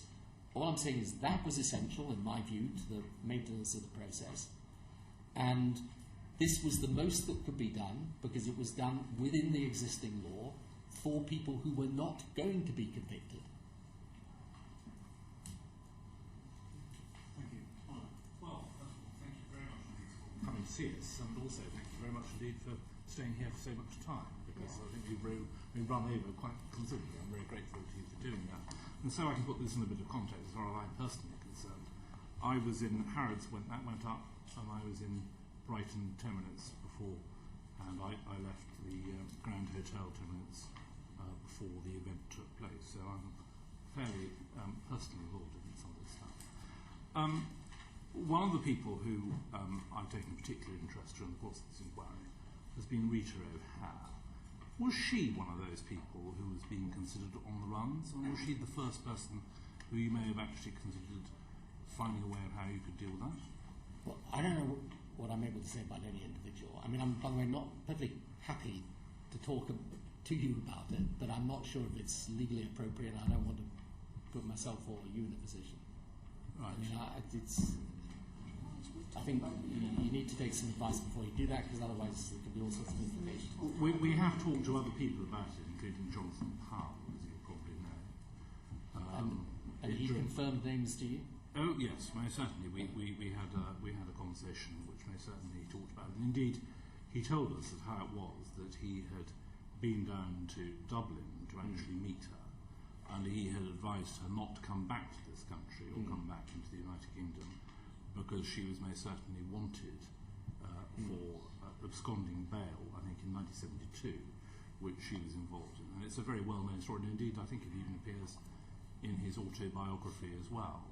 So it's not exactly a quiet... Okay, well, the committee's happy for me to answer it. I'm happy to answer it. It is a paraphrasing of what Mr. Powell said. He did say, was to that effect, that she'd be at risk of being talked to by the police if she did come back. I think, and I think that's confirmed in Mr. Powell's book. And I also wrote both to the Metropolitan Police and the PSNI, asking them to actually investigate as to whether or not there was any problem with doing that, and they've come back and said because it took ages in Dublin that they couldn't end up by undertaking the investigation. But the thing which concerns me is that we have therefore a very senior member of your staff at number 10 Downing Street who goes down to Dublin in order to say to a person who is wanted for a crime and was, as I say, had absconded as far as bail was concerned, don't come back. And I just find that very strange, because I would have thought that the one thing which we should all be trying to do is to bring people back to this country to face trial for an activity which they were involved in, and let the judicial process take its course. Right, I don't know about that particular conversation, by the way, but what I do know is if the particular individual had been arrested at that moment, it would have caused huge problems. Right. So that was something which was worthwhile putting up with. No, I'm not saying that. I'm just explaining to you that, in my view, that would have been very problematic. But Why is she so important to Sinn because she was a vital advocate for the peace process. But she may have been involved in trying to kill someone. No, as I've said to you right from the very outset, there are people, many, many people we were dealing with in this process who had committed offences that we would regard as horrific. So if you weren't prepared to deal with them on that basis, you were not going to be having a peace process at all. I think it would be very helpful if she were to return back to this country, so we could actually deal with this as an issue, in least of which I hope that the government might consider, or whoever has to do it, consider using the European arrest warrant in order to do so, because it seems to my mind that this is the story of someone who unfortunately has evaded the criminal justice system, and I'm very keen that she should be brought to trial if at all possible. Any more questions? No. Okay, Jack. Mr. Blair, you've said that the process wasn't a secret. You've said that all the political parties in Northern Ireland at the time were aware of it, or at least ought to have been aware of, obviously, the on-the-runs issue, and a solution needed to be taken. Was there any political pressure from any quarter to, whilst not classifying the whole thing, keeping it quiet, keeping it off the radar? No, there wasn't. We really never, because of the way it evolved, and because we were dealing with people who weren't going to be charged, and therefore you were telling them what was correct, as it were, about their situation, we never had that discussion. Now, as I think the Hallett Review says, and I'm perfectly happy to accept, in hindsight, it might have been better if we had. And I personally think if we'd said we're only dealing with people and we're sending letters to people who aren't going to be charged anyway, having gone through a consideration by the prosecuting authorities, I'm not sure that it would have been, that difficult to do. And I think it was the Eames Bradley, the report in 2009 actually describes again the fact that there were people who'd been informed that they were not going to be charged. So, which is why I say I certainly wasn't aware at the time. People didn't understand that this was going on, but it wasn't the issue people were focused on. But given the cynicism now and the great hurt which has been caused, is it realistic for me to say that a mistake was made in not actually making it a virtue, or putting it more in the public domain, so it would be transparent, and people then couldn't say that this was all done behind closed doors and so on? Yeah, that's why I said at the time, I agree with the Hallett Review in what's said there, although I have to say, I think a lot of the cynicism about this comes from people being told there was some secret dirty deal done when there wasn't. And, I think those people who keep saying that this is the case also bear a responsibility, because people are being told something that isn't correct. Thanks. Well, on that point, Mr. Blair, though, when we have David Trimble, come before us and said he felt let down by the fact he didn't know about it, I think it's fair for others to assume that there was a degree of secrecy about it. David was right at the very centre, the very heart of the negotiations, and for him to come before this committee and publicly say he felt let down, I think it's understandable others might pick up on that. Right, I would always be sorry if he felt that, because I have a great respect for what he did, and he in many ways sacrificed his own political career for the good of the process in Northern Ireland. But all I'm saying to you is, in the discussions with David, as with everyone else, what we were focused on is dealing with this issue. And as you can see from the parliamentary answers that are given, and indeed from the way that Bertie Ahern actually describes the process in the Irish Parliament, it's not that people were concealing it. Now, what didn't happen, this is what the Hallett Review chronology says, and I'm perfectly happy to accept it, is that people didn't say, okay, this thing is now evolved into something different, let's sit down, work it out, structure it, and so on. It would have been better if that had happened. Stephen. Thanks, Chairman. First of all, hi, Tony. Well, you did say that in 1997. You said you won't be addressed as Tony. That was those days. But anyway. Sorry, Mr. Blair. No, that's still the same, at least. First of all, I think it's important that we recognise the hard work that you did under Labour government from 1997 in bringing about the peace process, because there's no doubt before then it wasn't going anywhere, and it was your drive and the people around you, indeed the government at the time, that pushed us forward.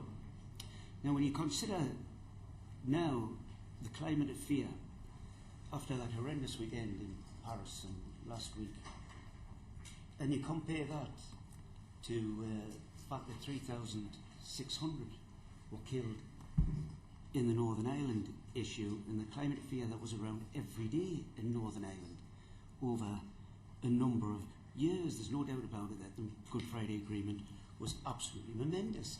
And I think you've got to be bold, you've got to turn around and say risks had to be taken.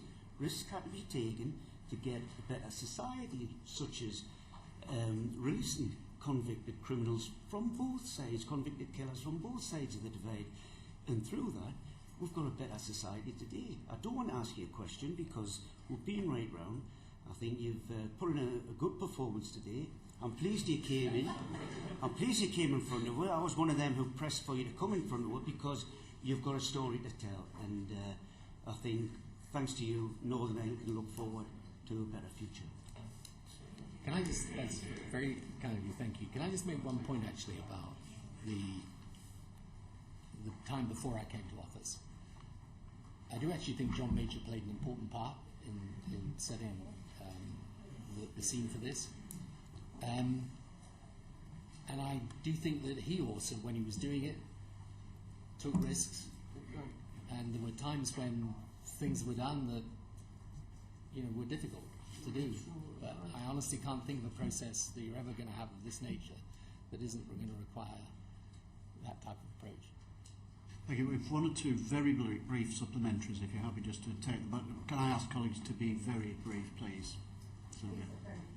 Comments, but Mr. Blair, you have repeated on a number of occasions, and I've taken it down. These are people who weren't going to be charged or convicted. That's how you describe the recipients of the OTR letters, with the exception of Mr. Downey, and we agreed that that is definitely a mistake. The Hallett report has looked at all of them. Why can't we have the names of these people who were, according to you, people who weren't going to be charged or convicted? What justification is there for keeping their names quiet? And I ask you that directly because there is so much anxiety and concern, particularly amongst the victims, that the person that they think may have killed their loved one may be a recipient of an OTR letter. I think it would be enormously helpful and beneficial if we could have the names of those who received these letters, who, quoting you again, you believe were people who weren't going to be charged or convicted. So let's have the names. Look, I don't know what the right legal response to that would be, because I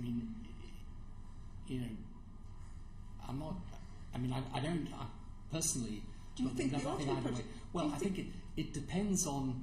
I would seek legal advice before I did that, because some of these people may object vociferously to their name being published if in fact they're not wanted.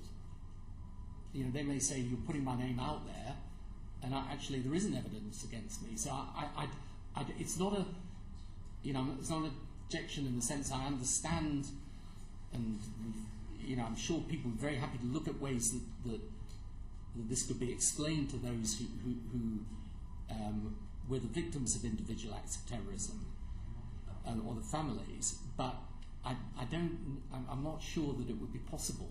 Well, I'm sorry, maybe I have misunderstood you. You have confirmed throughout this afternoon's evidence that the recipients of the OTR letters, with the exception of Mr. Downey, which was a mistake, are people who were never going to be charged or convicted. This is just the ordinary course of the law, just taking its course. That's the impression that you've given and told us.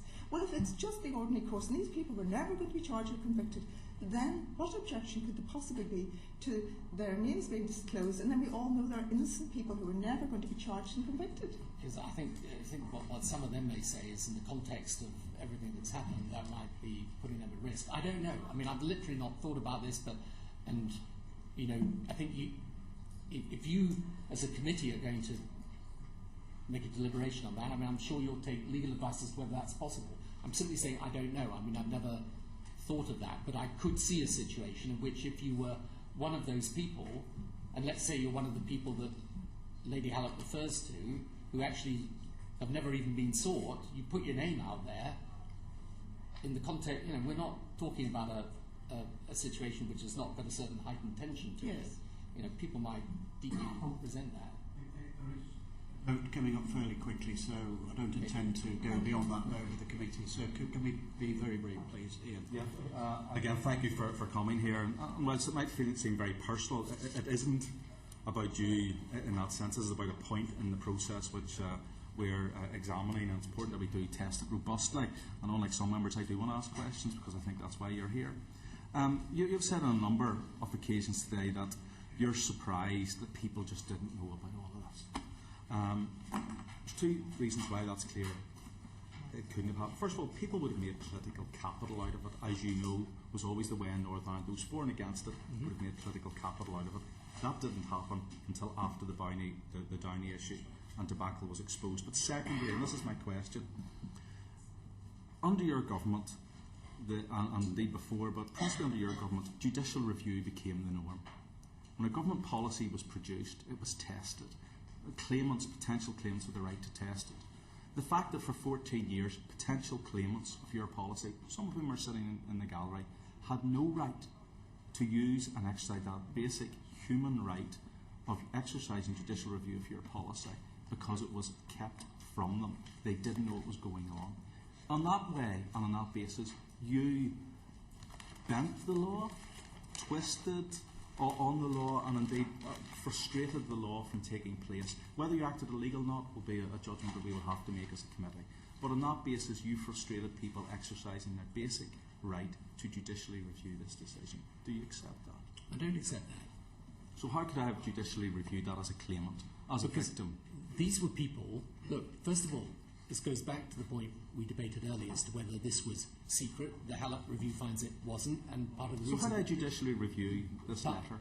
Well, which I don't know about, which you've told me was good that people didn't know about the letters. The reason why she found that it was known about, or was not kept secret, was because there were parliamentary questions and answers on it. And the thing was actually debated. But the fact of the matter is, Mr. Blair. People didn't think this was wrong until the Downey case, which was a mistake, came out. And then, as I say, people are now looking back at this completely the opposite way of how they were looking at all these issues at the time. You know, as a lawyer, that isn't good enough.